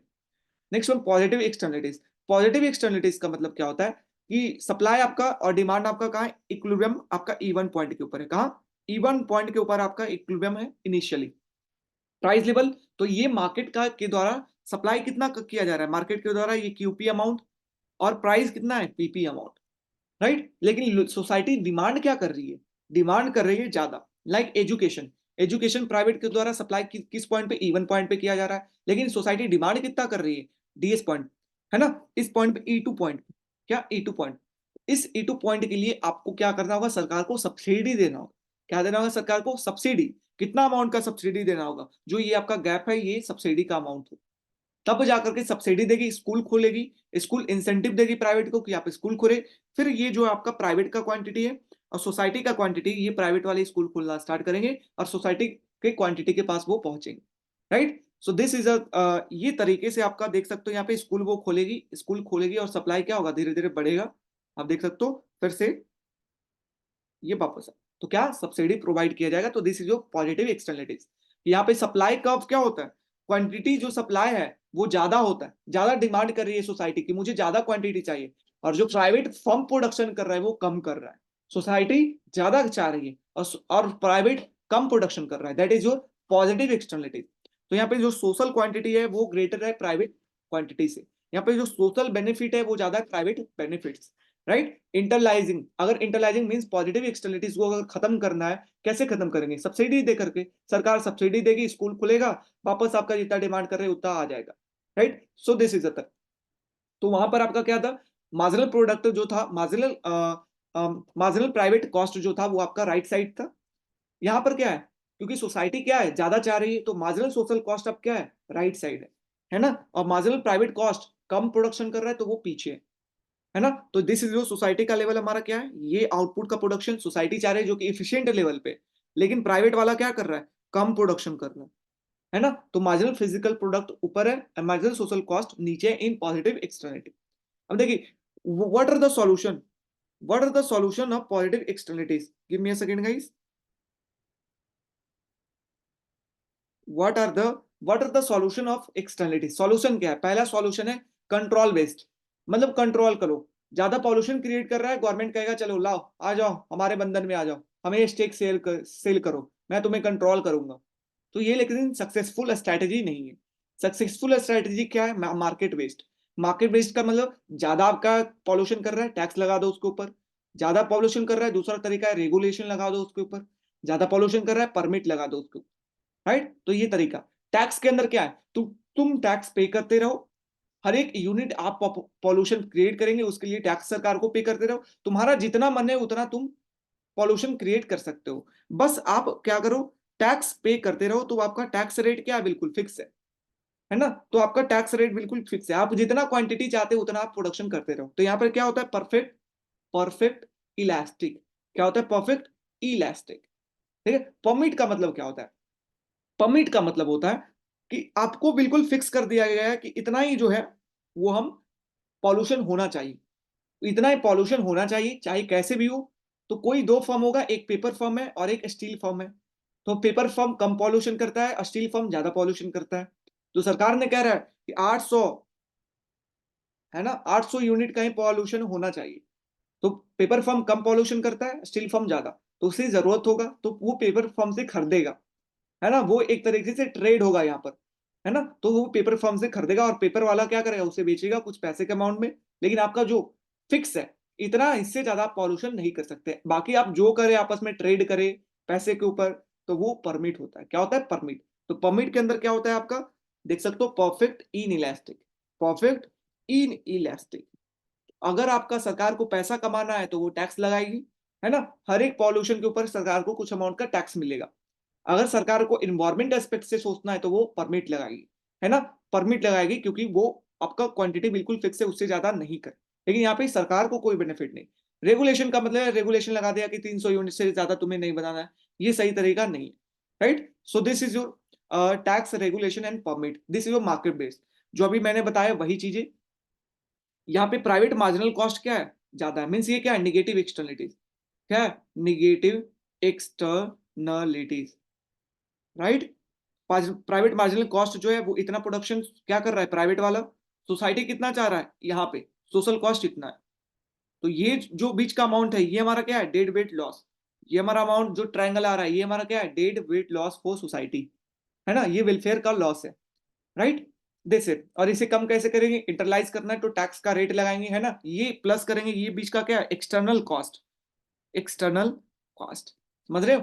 तो this is next one, positive externalities की बात करते हैं। तो यहाँ पर आपका क्या है, सोशल कॉस्ट जो है वो ज्यादा होगा, सोशल मार्जिनल कॉस्ट आपका राइट वर्ड होगा, अब private marginal cost left word होगा, है ना। सोशल सोसाइटी ज्यादा चाह रही है और प्राइवेट वाला कम चाह। तो फ्री मार्केट का आउटपुट का प्रोडक्शन इस लेवल पे, सोसाइटी का इस, और यहाँ पे डेडविल लॉस आपका इस, यहाँ ये हो रहा है, राइट। सो दिस इज आपसे पूछेंगे बिल्कुल। तो negative and positive externalities important for all of you guys, right. Next one, what are the private solution of externalities, क्या क्या प्राइवेट सॉल्यूशन है, और भी मोरल कोड बता करके, है ना, लोगों को पढ़ाना, बच्चों को पढ़ाना कि क्या आपका पॉल्यूशन होने का क्या इफेक्ट है, गंदगी फैलाने का क्या इफेक्ट है, ये पढ़ा करके चैरिटी के द्वारा, एनजीओ के द्वारा बताना, लोगों के अंदर समझाना, लोगों को जागरूक कराना कि पॉल्यूशन आप नहीं करें, आप इको फ्रेंडली बने, आप जो है वो इलेक्ट्रिक व्हीकल का इस्तेमाल करें। Next one, merger. दो फर्म को आप मर्ज कर दे, छोटे फर्म जो है वो ज्यादा पॉल्यूशन कर सकते, उसको बड़े फर्म बना दो, पॉल्यूशन हो सकता है वो कम हो जाए, क्योंकि वो इन्वेस्टमेंट मशीन वो है, वो नया नया मशीन, टेक्नोलॉजी वाला मशीन लाएगा जिसके अंदर पॉल्यूशन कम होगा। एग्रीमेंट करके, कॉन्ट्रैक्ट करके भी हो सकता है ना, कि हम पॉल्यूशन को कम कर। तो this are the private solution. Next one, Coase theorem. पिछली बार पूछे थे कोर्स थ्योरम, किसके द्वारा गिवन है? रोनाल्ड कोर्स के द्वारा। रोनाल्ड कोर्स ने क्या कहा कि जो एक्सटर्नलिटीज क्रिएट किया जा रहा है ना, जो दो इंसान के, बायर और सेलर के बीच का तीसरा इंसान के ऊपर इफेक्ट पहुंच रहा है, उसको हम बार्गेन करके सॉल्व कर सकते हैं। हम आपस में बार्गेन करके, बार्गेन मतलब आप जैसे कि जाते हैं अगर दुकान के ऊपर आलू को प्याज के, तो नहीं 30 रुपए, नहीं 25 रुपए, 25 नहीं 20 रुपए, तो वही बार्गेन करके हम कर सकते हैं, इनके द्वारा कहा गया। जैसे कि अगर कोई आपका सोसाइटी है, सोसाइटी के अंदर क्या है, ये सारे फैमिली है जो छोटे छोटे फैमिली है, और एक फैमिली जो है वो लार्ज फैमिली है ना, बड़ा फैमिली है, रईस फैमिली है। तो वो क्या रखा है अपने पास, वो एक डॉग को रखा है ना, और डॉग वो रात को बहुत ज्यादा वो बार्गेन वो भोगता है, जिसके कारण बगल के घर वाले बहुत परेशान हैं। अब सब परेशान है तो कुछ दिन तो झेले, फिर बाद में आकर के कहे कि ऐसा करिए कि हम, ये डॉग हम लोग को बहुत परेशान कर रहा है, तो चाहे तो इस डॉग को भेज दीजिए, है ना, डॉग को आप क्या करिए, मत रखिए कहीं पे, आप भेज दीजिए। तो लेकिन ये रईस इंसान ने, ये बोलेगा नहीं, आप बदले में इसका पैसा ले लीजिए। तो यहाँ पे बार्गेन होगा, है ना, बार्गेन होगा कि आप कितना पैसा लीजिएगा, और कितना पैसा आप, कितना पैसा हम देंगे, कितना पैसा हमें चाहिए। ये तब इस तरीके से हमारा क्या होता है, बार्गेन करके सॉल्यूशन निकालते हैं। ठीक है, तो अगर बेनिफिट ज्यादा है डॉग से, अगर बेनिफिट ज्यादा है देन कॉस्ट, तो यहाँ पे वो क्या करेगा, पे करेगा, डॉग विल, है ना, कि डॉग को वो रखेगा अगर बेनिफिट ज्यादा। अगर कॉस्ट ज्यादा रख रहा है, कॉस्ट ज्यादा लग रहा है कि सोसाइटी को पे ज्यादा करना पड़ रहा है, देन बेनिफिट, तब आपका क्या, वो डॉग नहीं रखेगा। तो कहां पर benefit is equal to cost है, ये आपका क्या होगा, स्ट्रेटेजी होगा। तो बार्गेनिंग का मतलब क्या है कि price market will always solve the externalities and reach efficient outcome through bargaining, किसे, बार्गेनिंग के थ्रू कर। ड्रॉबैक क्या है, ड्रॉबैक यहाँ पे ये कि ट्रांजेक्शन कॉस्ट आपका जो इन्वॉल्व रहता है उसे इंक्लूड नहीं किया गया। जो अगर ज्यादा नंबर ऑफ पीपल होंगे तो ये नहीं काम करेगा, क्योंकि कितने को पैसा देगा ये ऋषि इंसान, है ना, दो को दे सकता है, चार को दे सकता है, अब पूरा सोसाइटी पूरा एरिया को थोड़ी दे देगा, है ना। That's why more number of people के केस में हमारा Coase theorem is not applicable, right. So this is जो एक्सटर्नलिटीज गाइस, हमने एक्सटर्नलिटीज को क्लियर कर लिया। नेक्स्ट आते हैं टैक्स के ऊपर, कुछ टैक्स की बातें सीखते हैं, फिर आगे बढ़ेंगे। तो देखिए first one, what is the incidence of tax.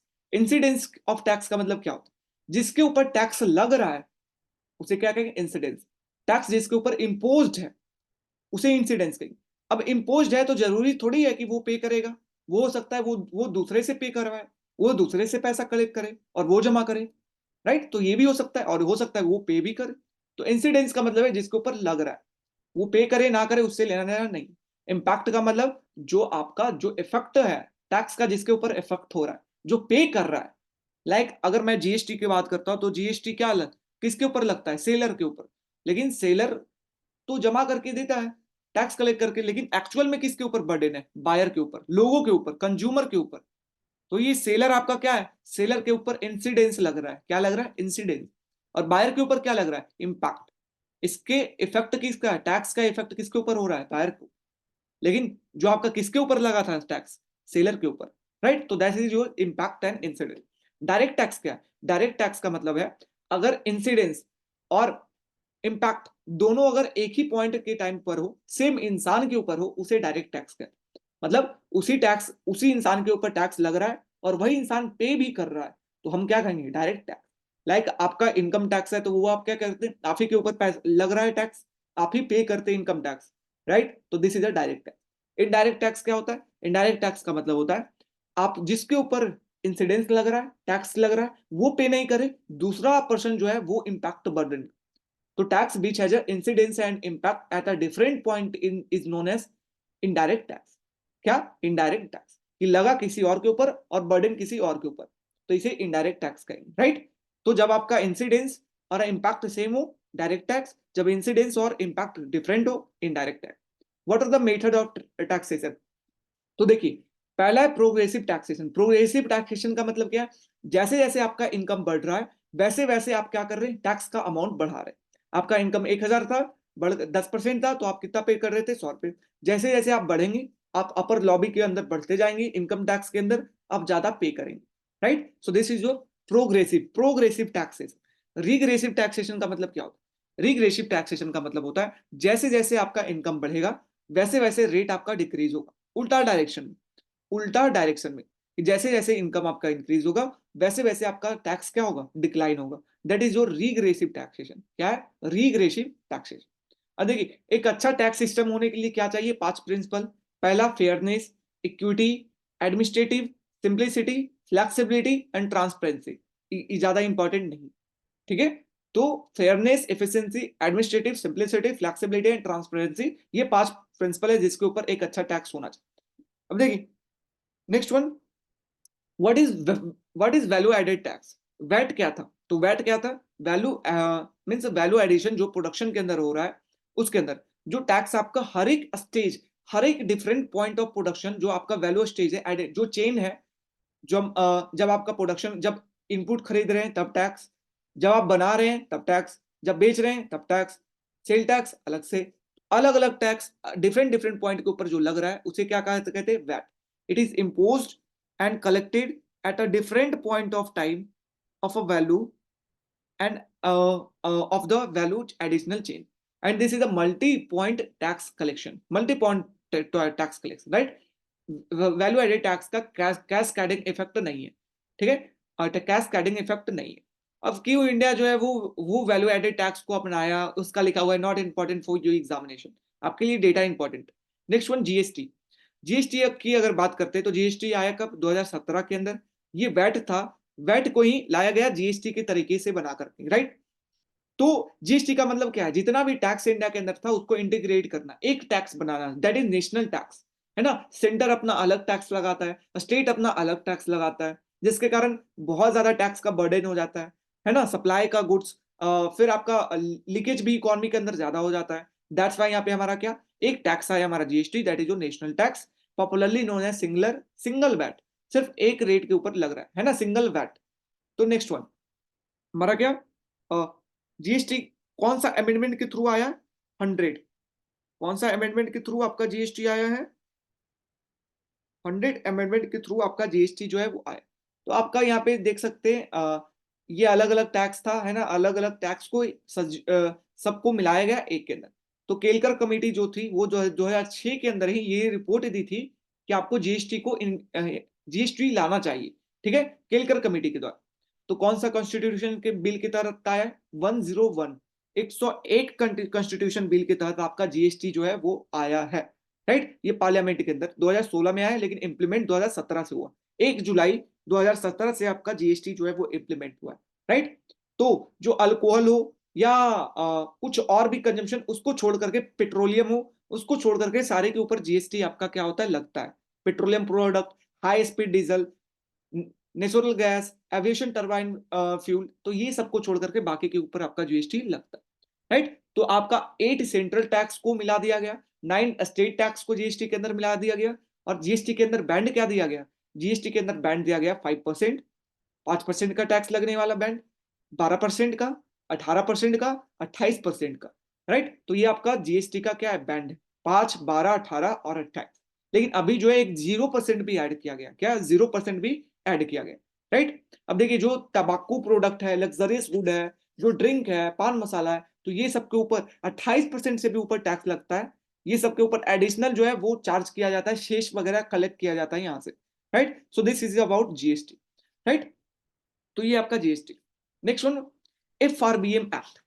FRBM act आपका क्या है? Fiscal responsibility budget management act, है ना। क्योंकि आपको कितना फिस्कल डेफिसिट, कोई भी कंट्री कितना राजकोषीय घाटा, कितना उधार लेगी, इसका कोई लिमिट होना चाहिए, उसको लेकर के एक्ट आया 2002 में। 2002 में तो एक तो ओल्ड एफआरबीएम एक्ट है, एक न्यू एफआरबीएम। तो ओल्ड एफआरबीएम एक्ट कहता है कि 2004 से 2009 के बीच में, 4 से 9 के बीच में रेवेन्यू डेफिसिट जो है वो डिक्रीज होकर के 0.5% ऑफ द जीडीपी हो जाना।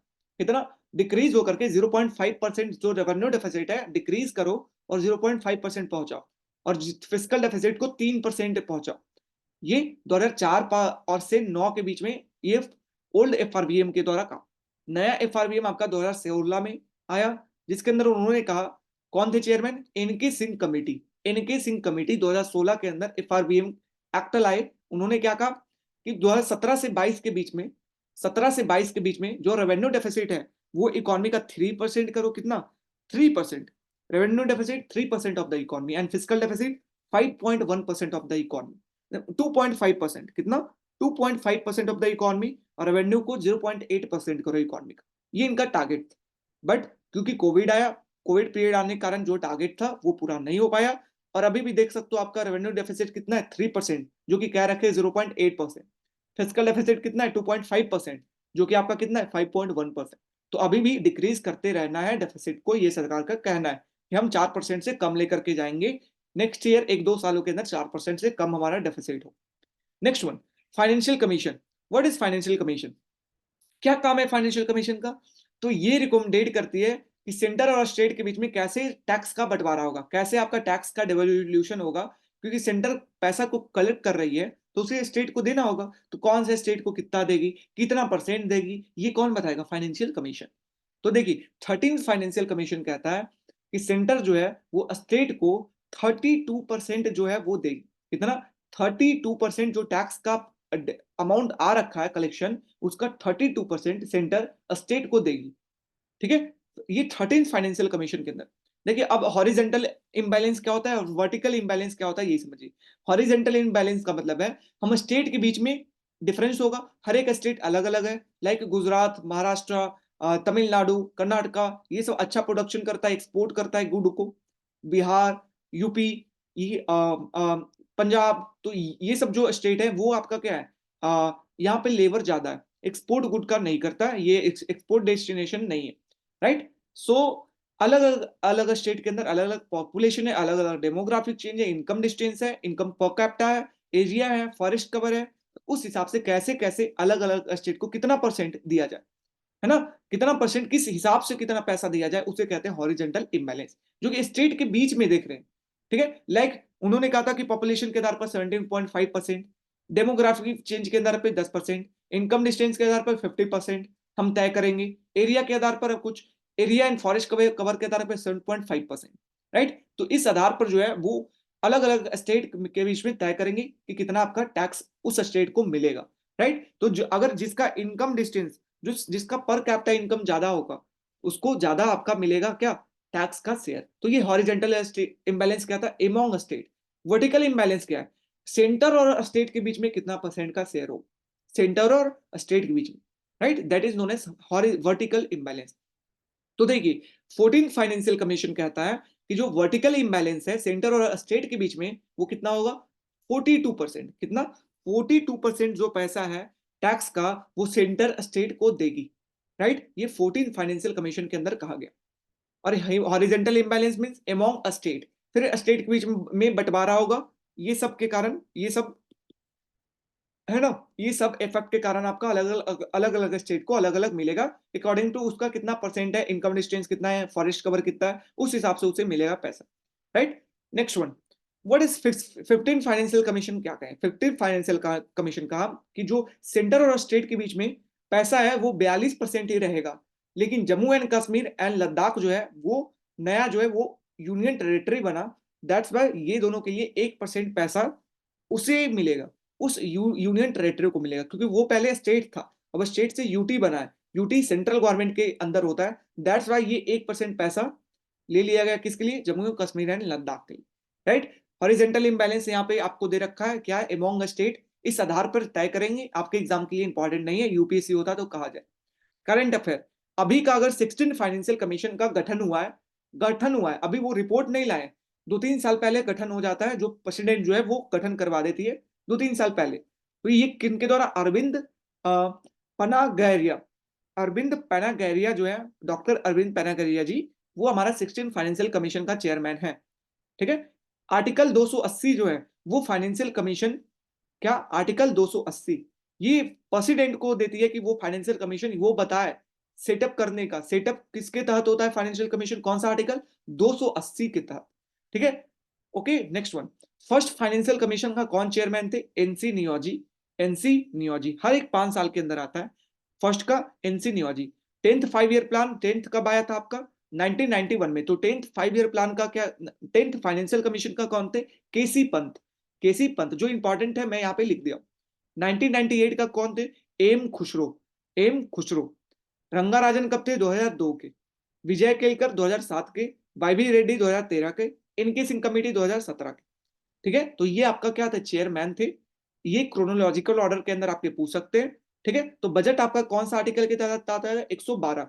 और आपका फाइनेंशियल कमीशन कौन सा आर्टिकल के तहत आता है? 280। कौन सा? 280। राइट, तो this is your financial commission guys. Next come to public and private good.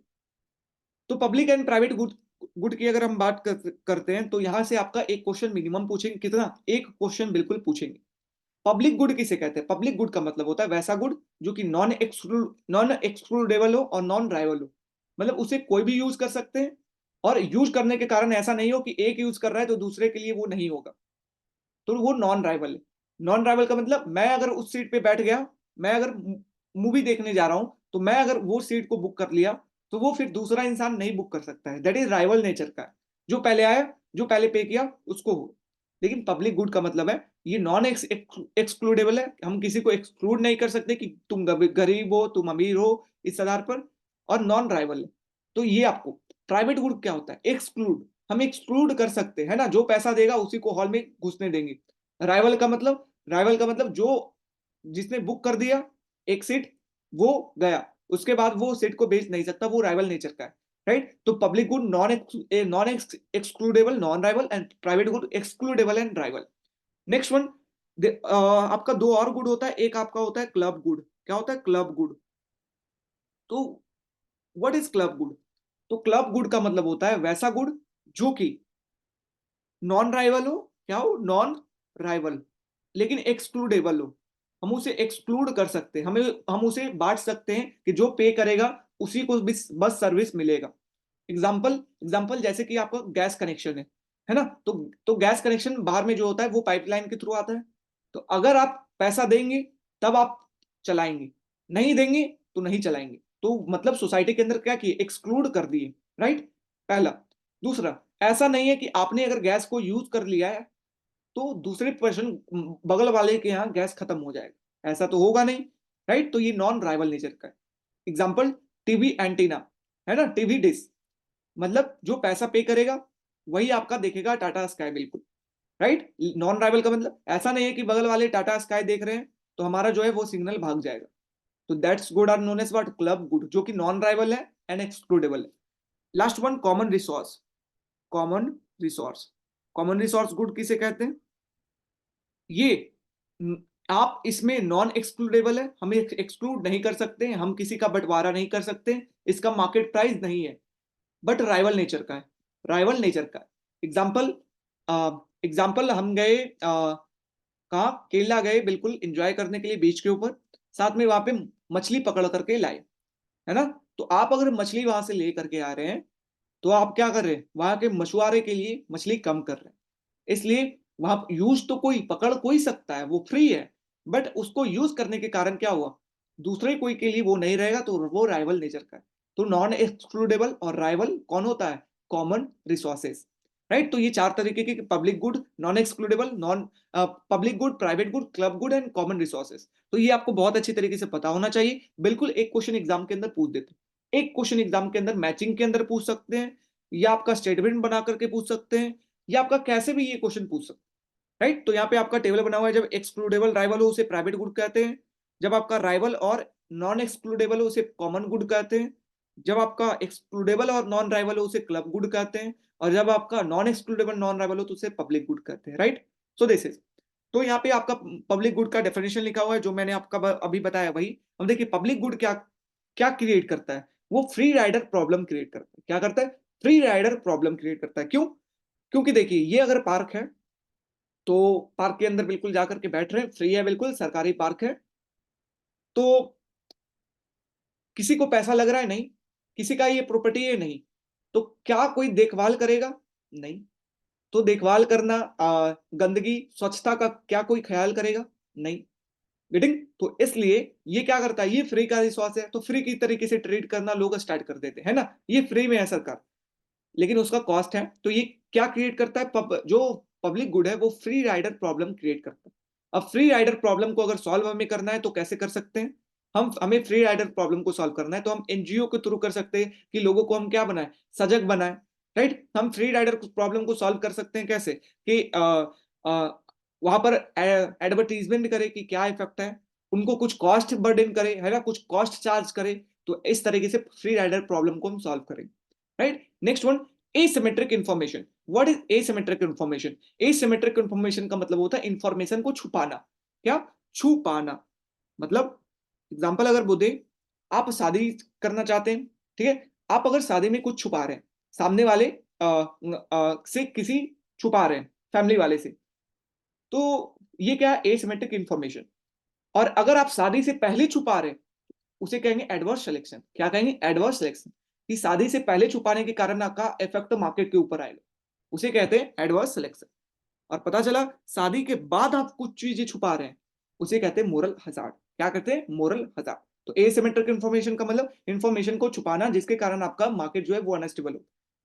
आपका पहले अगर छुपाया जाए उसे एडवर्स सिलेक्शन कहते हैं, बाद में छुपाया जाए उसे मोरल हजार्ड कहते हैं, राइट। तो this asymmetric information. Next one, incidence of taxation. What is incidence of taxation? Incidence का मतलब क्या होता है?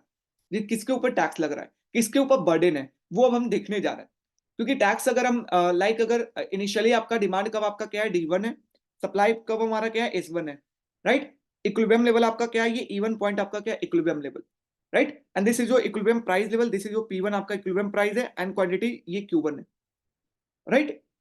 तो मार्केट के अंदर आपका Q1 क्वांटिटी का प्रोडक्शन हो रहा था। अब सरकार ने टैक्स लगाया। क्या लगाया सरकार ने? टैक्स। तो सरकार के टैक्स लगाने के कारण क्या होगा? आपका जो सप्लाई कर्व है वो शिफ्ट किधर की तरफ करेगा? लेफ्टवर्ड की तरफ। किधर की तरफ? अपवर्ड लेफ्टवर्ड की तरफ, राइट। तो हमारा शिफ्ट किया लेफ्टवर्ड की तरफ। E1 से ये पॉइंट कहां? E2 पॉइंट के ऊपर इक्विलिब्रियम चल गया। कहां? E2 पॉइंट के ऊपर। तो अब जो प्राइस पे किया जा रहा है बायर के द्वारा वो कितना अमाउंट है? ये पीबी अमाउंट, ये प्राइस बायर के द्वारा। ये आपका क्वांटिटी का लेवल था। और सप्लाई कर्व के ऊपर कहां पे इंटरसेक्ट किया? ये इस पॉइंट के ऊपर। तो जो सप्लायर को प्राइस रिसीव होगा वो कितना होगा? PS amount. तो पीबी पे कर रहा है 10 रुपए, सप्लायर को रिसीव हो रहा है 8 रुपए। तो ये बीच का 2 रुपए क्या होगा? टैक्स का अमाउंट होगा। क्या होगा? ये टैक्स का बर्डन होगा, टैक्स का अमाउंट, है ना। Getting my point? तो इस तरीके से, ठीक है। तो अब देखिए यहाँ पे ये आपका जो अब बर्डन देखते हैं किसके ऊपर बर्डन है। उसके लिए हम क्या करेंगे? ये आपका क्या था? Initially equilibrium level. ये जो ऊपर वाला है, ऊपर वाला ये प्राइस किसके द्वारा पे किया जा रहा है? बायर के द्वारा। और नीचे वाला किसके किसके द्वारा टैक्स पे किया जा रहा है? सेलर के द्वारा। ये सेलर को टैक्स लगने के कारण आपका कम डिक्रीज हुआ है, तो सेलर वो टैक्स को पे कर रहा है। और ये बायर जो है वो पे कर रहा है। तो अगर कोई भी टैक्स लगता है तो वो बायर और सेलर क्या करते हैं? आपस में शेयर करते हैं। तो आपका कब बायर ज्यादा शेयर करेंगे, कब सेलर कम शेयर करेगा, कब सेलर का ज्यादा बर्डन होगा, कब बायर का ज्यादा बर्डन होगा, ये हम पढ़ने जा रहे हैं इंसिडेंस ऑफ टैक्सेशन में।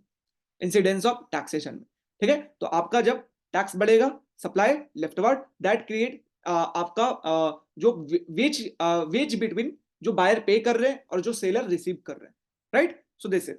तो relative magnitude of tax burden depend on the elasticity of supply. अब हम क्या बताएंगे कि कितना आपका बर्डन है बायर के ऊपर या सेलर के ऊपर, वो डिपेंड किसके ऊपर करता है? ये डिमांड कब का कितना इलास्टिसिटी है, मतलब बायर का कितना इलास्टिसिटी है और सेलर का कितना इलास्टिसिटी, ठीक है। तो पहला केस, जब आपका डिमांड कर्व क्या है? ज्यादा स्टीपर है, ज्यादा स्टीपर है डिमांड कर्व। डिमांड कर्व ज्यादा स्टीपर होने का मतलब क्या आप समझते हैं? डिमांड कौन करेगा? कंज्यूमर। और कंज्यूमर का स्टीपर का मतलब क्या है? आपका इलास्टिसिटी उसका कम है, इलास्टिसिटी कम है। इलास्टिसिटी कम होने का मतलब आप देख सकते हो यहाँ पे डिमांड कर्व आपका ये स्टीपर है, सप्लाई कर्व शिफ्ट किया, इनिशियली E1 पॉइंट के ऊपर इक्विलिब्रियम है, Q1 क्वांटिटी और P1 आपका प्राइस लेवल। फिर आपका टैक्स बढ़ाया गया तो ये E2 पॉइंट के ऊपर प्राइस बायर इतना पे कर रहा है, सेलर कितना? इतना पे कर। तो देख सकते हो एरिया, ये ब्लैक वाला एरिया क्या है आपका? ज्यादा है देन ग्रीन वाला एरिया। तो ये कौन पे कर रहा होगा? बायर का। और ये कौन पे कर रहा है? सेलर। तो बायर के ऊपर क्या है? बर्डन ज्यादा है देन सेलर। तो जब आपका डिमांड कर्व इलास्टिक है, जब डिमांड कर्व आपका स्टीपर है, स्टीपर का मतलब इलास्टिसिटी कम है। इलास्टिसिटी कम होने का मतलब क्या है? कि अगर प्राइस बढ़ाएंगे, अगर प्राइस बढ़ेगा तो उतना तेजी से क्वांटिटी का डिक्रीजमेंट नहीं करेंगे। यही तो हम इलास्टिसिटी कम को मतलब समझे। मतलब कि ज्यादा जो बर्डन होगा टैक्स का वो कौन शेयर करेगा? बायर से करे, पे करेगा। कौन? बायर पे करेगा, क्योंकि उसका इलास्टिसिटी क्या है? कम है, क्योंकि डिमांड कब उसका स्टीपर है। जब डिमांड कब फ्लैटर होगा तो क्या होगा, इलास्टिसिटी क्या होगा, डिमांड कब फ्लैटर है, इलास्टिसिटी क्या होगा, उसमें ज्यादा होगा। इलास्टिसिटी ज्यादा है मतलब टैक्स लगाया, प्राइस बढ़ा, प्राइस बढ़ने के कारण लोगों ने क्वांटिटी ज्यादा कम कर दी, ज्यादा कम करने के कारण यहाँ पे कंज्यूमर क्या होगा, उसके ऊपर टैक्स का बर्डन कम होगा, बर्डन कम होगा, और प्रोड्यूसर के ऊपर टैक्स टैक्स का बर्डन क्या होगा, ज्यादा होगा। समझ रहे हो? तो इस तरीके से भी आप समझ सकते हो। तो कर्व के थ्रू भी यहाँ पे देख सकते हो E1 से E2 पॉइंट के ऊपर आया। अब यहाँ पे देख सकते हो डिमांड कब हमारा फ्लैटर है, ये ग्रीन लाइन क्या है आपका, कम है बर्डन, और आपका सप्लायर का बर्डन क्या है, ज्यादा है। राइट, दैट्स वाई आपका जब इलास्टिसिटी डिमांड कब क्या है, इलास्टिक है, फ्लैटर है, तब क्या होगा आपका बर्डन सेलर के ऊपर हो। नेक्स्ट वन, तो अभी हमने क्या पढ़ा ऊपर में कि बर्डन बायर के ऊपर क्या डिपेंड करता है, इलास्टिसिटी के ऊपर। कि इलास्टिसिटी अगर कम है डिमांड का तो बर्डन बायर का ज्यादा है। इलास्टिसिटी कम है पहला केस के अंदर, तो बर्डन क्या था, बायर का ज्यादा था। इलास्टिसिटी अगर कम है तो ज्यादा है बर्डन, और इलास्टिसिटी अगर ज्यादा है तो बर्डन क्या होगा, कम होगा। Second case. दूसरा, अगर सप्लाई कवर स्टीपर है तब क्या होगा, सप्लाई कवर स्टीपर होने का मतलब, आप सप्लाई देखिए यहाँ पे ये ऐसा खड़ा है, डिमांड कब इनिशियली आपका दे रखा है, सप्लाई कव स्टीपर होने का मतलब, सप्लाई कव स्टीपर मतलब सप्लाई इलास्टिसिटी ऑफ सप्लाई क्या है, कम है, तभी तो स्टीपर होगा। स्टीपर कब बनता है, जब इलास्टिसिटी कम हो। कम होने का मतलब अगर प्राइस बढ़ रहा है टैक्स लगने के कारण, तो क्वांटिटी जो है वो डिक्रीज, वो कम करेगा, क्या करेगा, कम करेगा। राइट, इसके कारण जो शेयर है ज्यादा वो किसके ऊपर गिरेगा, सेलर के ऊपर गिरेगा। किसके ऊपर, सेलर के ऊपर, क्योंकि सेलर ज्यादा रिस्पॉन्सिवनेस नहीं है, क्वांटिटी के अंदर ज्यादा रिस्पॉन्सिवनेस नहीं है, इस कारण टैक्स लगने की वजह से वो क्वांटिटी को ज्यादा फ्लक्चुएट नहीं करेगा, तो सेलर के ऊपर वो क्या है, ज्यादा बर्डन है। सेलर के ऊपर ज्यादा बर्डन और बायर के ऊपर क्या है, कम बर्डन। आप फिगर के थ्रू भी समझ सकते हो, यहाँ से आप देख सकते हो E1 से E2 पहुंच गया। अब यहाँ इनिशियली प्राइस आपका ये है, बायर इतना पे कर रहा है, तो बायर का बर्डन मात्र इतना है, और सेलर का बर्डन आपका येलो लाइन है। Right, so this is supply. अगर फ्लैटर है तो क्या है, फ्लैटर होने का मतलब इलास्टिसिटी क्या है, अब सप्लाई का ज्यादा है। अगर इलास्टिसिटी सप्लाई का ज्यादा होगा तो प्राइस अगर बढ़ रहा है तो क्वांटिटी जो है वो सप्लाई वो क्या कर देगी, तुरंत कम कर देगी। क्या कर देगी, ठीक है, तुरंत। प्राइस अगर बढ़ रहा है टैक्स के कारण तो क्वांटिटी आपका क्या कर देगी। इलास्टिसिटी ऑफ सप्लाई के अंदर हमने क्या पढ़ा है, आपने क्या पढ़ा है, सप्लाई कर्व के अंदर क्या होता है, प्राइस अगर बढ़ेगी तो सप्लाई क्या करेगी, बढ़ा देगी, ये सप्लाई बढ़ा देगी। Right, opposite, not a demand, supply बढ़ रहे हैं, दैट्स वाई। तो यहाँ पे अगर प्राइस आपका क्या हो रहा है, बढ़ रहा है, बढ़ रहा है, तो जो क्वांटिटी का सप्लाई है वो क्या करेगी, इलास्टिसिटी है तो क्वांटिटी ज्यादा रिस्पॉन्सिवनेस, वो क्वांटिटी ज्यादा तेजी से इंक्रीज अगर कर देगी। राइट, टैक्स इंक्रीज हो रहा है तो ये आपका अपोजिट होगा, आपका क्या होगा, क्वांटिटी ज्यादा तेजी से डिक्लाइन कर देगी। राइट, तो आपका जो इफेक्ट है वो सेलर के ऊपर क्या होगा, कम होगा, सेलर के ऊपर कम होगा, और बायर के ऊपर क्या होगा, ज्यादा होगा, क्योंकि सेलर जो है वो रिस्पॉन्सिवनेस है, बायर जो है वो रिस्पॉन्सिवनेस नहीं। दैट्स वाई यहाँ पे इलास्टिसिटी ऑफ सप्लाई अगर ज्यादा होगा तो बायर के ऊपर देख सकते हो एरिया ज्यादा है, और सेलर के ऊपर एरिया कम है। राइट, तो आपको एक पॉइंट के अंदर फॉर्मूला याद रखना है, बाकी कुछ नहीं। फॉर्मूला क्या है, बर्डन, अभी हमने क्या देखा कि जो बर्डन ऑन बायर है वो इनवर्सली प्रोपोर्शनल है, किसका, इलास्टिसिटी ऑफ डिमांड का। इलास्टिसिटी ऑफ डिमांड का क्या है, इनवर्सली प्रोपोर्शनल। और साथ ही साथ क्या देखें, burden on seller, burden on seller ज्यादा कब होगा, जब इलास्टिसिटी कम होगा, और बर्डन ऑन सेलर कम कब होगा, जब इलास्टिसिटी ज्यादा होगा।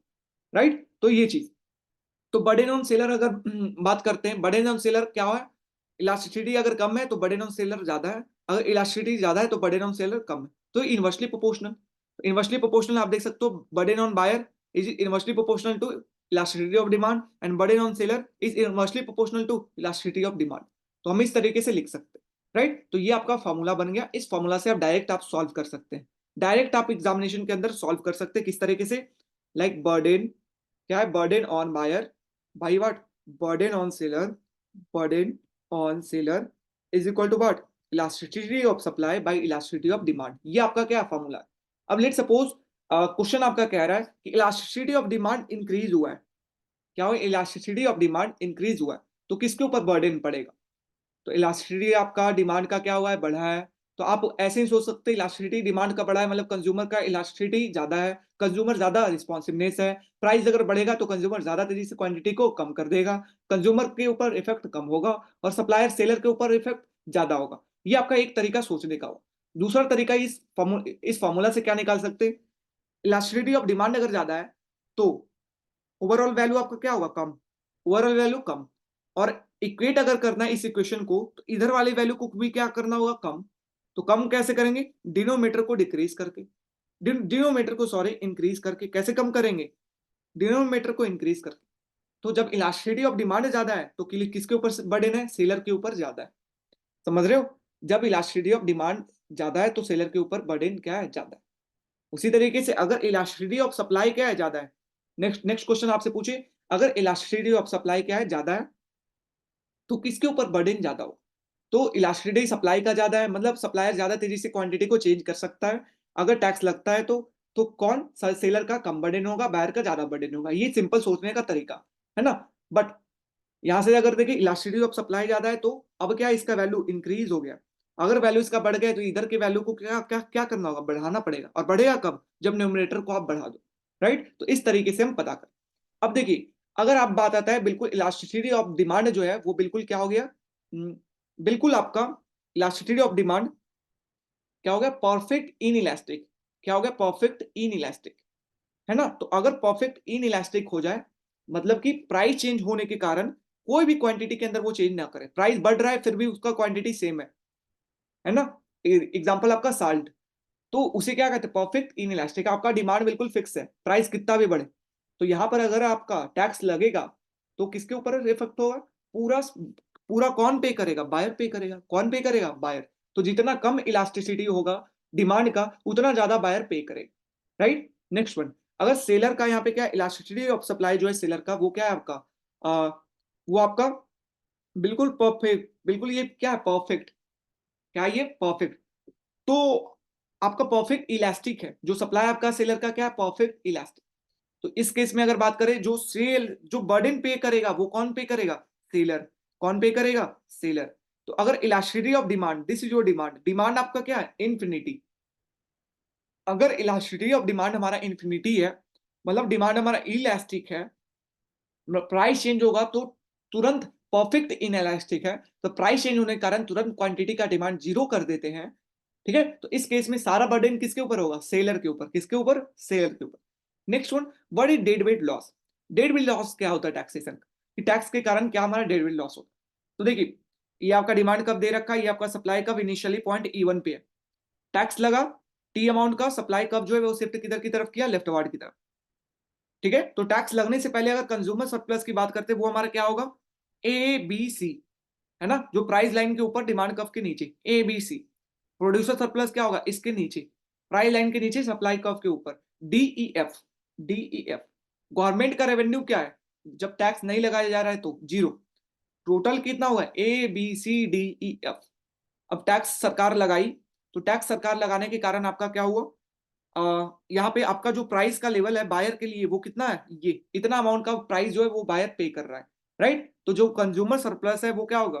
प्राइस लाइन के ऊपर डिमांड कर्व के नीचे ए। प्रोड्यूसर सरप्लस आपका क्या होगा? प्राइस लाइन के नीचे, प्राइस लाइन आपका क्या है? सेलर के का क्या है? प्राइस लाइन ये, तो इसके नीचे और सप्लाई कर्व के ऊपर F। गवर्नमेंट का कितना रेवेन्यू हो रहा है? गवर्नमेंट का रेवेन्यू ये बीच वाला, क्योंकि क्वांटिटी का सेल कितना कर रहा है? इतना, और टैक्स का अमाउंट इतना है, तो ये जो बीच का बी और डी है आपका, वो क्या है? गवर्नमेंट का रेवेन्यू है। तो बी और डी आपका गवर्नमेंट का रेवेन्यू। टोटल आपका कितना आ गया? A B D और F। आपका नेगेटिव क्या है? आपका कुछ कम गया, मतलब टैक्स नहीं लगा रहे थे तो वहां पर सरप्लस ABCDEF था, अब लगा रहे हैं तो ABDF है। तो चेंज अगर देखें तो -C+E का, -C और +C का। तो ये अगर एरिया को अगर मैं पेंट करूं तो ये पेंटिंग, ये आपका जो ट्रायंगुलर रीजन है ये आपका क्या है? Dead weight loss, that is loss for society. Loss for society, getting? तो this is your dead weight loss. अब डेड वेट लॉस को कैलकुलेट करना है कि कितना होगा। तो कैसे? ये ट्रायंगल है, तो ट्रायंगल का एरिया होता है क्या? 1/2 into base into height. 1/2 into base into height. Base क्या है? बेस आपको देख सकते हो, ये ट्रायंगल का आपका बेस क्या है? बेस आपका जो आपका टैक्स साइज है, जो टैक्स का साइज है वो क्या है? आपका बेस है। हाइट क्या है? हाइट आप देख सकते हो, ये आपका हाइट है। हाइट आपका क्या है? जो क्वांटिटी के बीच में चेंज हुआ है वो आपका हाइट है, तो चेंज इन क्वांटिटी। ये फॉर्मूला के थ्रू आप क्या कर सकते हैं? डेड वेट लॉस हम निकाल सकते हैं। तो डेड वेट लॉस किसे कहते हैं? जो आपका टोटल सरप्लस के अंदर आपका क्या हुआ? डिक्लाइन हुआ है, उसे क्या क्या कहते हैं? Dead weight loss. It is also refers as inefficiency cause by taxation. Taxation के कारण जो आपका इनएफिशिएंसी कॉज हो, जिसके कारण मार्केट आपका डिस्टॉर्ट हो गया। राइट? तो this is your dead weight loss guys. Next one, approach to tax equity. तो क्या क्या टैक्स इक्विटी का अप्रोच होता है? तो देखिए, टैक्स इक्विटी का दो अप्रोच होता है कि गवर्नमेंट एक्सपेंडिचर अगर खर्च कर रही है तो वो पैसा कहां से किस तरीके से कलेक्ट करे। तो दो अप्रोच फॉलो करती है। पहला क्या है कि पहला ये बेनिफिट, तो सबसे पहला कि क्या चाहते हैं गवर्नमेंट, टैक्स उस तरीके का टैक्स सिस्टम चाहते हैं जो कि इक्विटेबल हो। क्या हो? इक्विटेबल, जहां पे हर एक बायर जो है वो कंट्रीब्यूट करे fair share of cost of government, है ना। तो आइडियल टैक्स सिस्टम किसके कहते हैं? जहां पर आपका इक्विटेबल, हर एक इंसान जो है वो कुछ प्रोपोर्शन टैक्स का शेयर करे। बेनिफिट प्रिंसिपल, तो दो प्रिंसिपल के ऊपर ये बेस्ट है, एक बेनिफिट के ऊपर और दूसरा आपका एबिलिटी के ऊपर, एबिलिटी टू पे।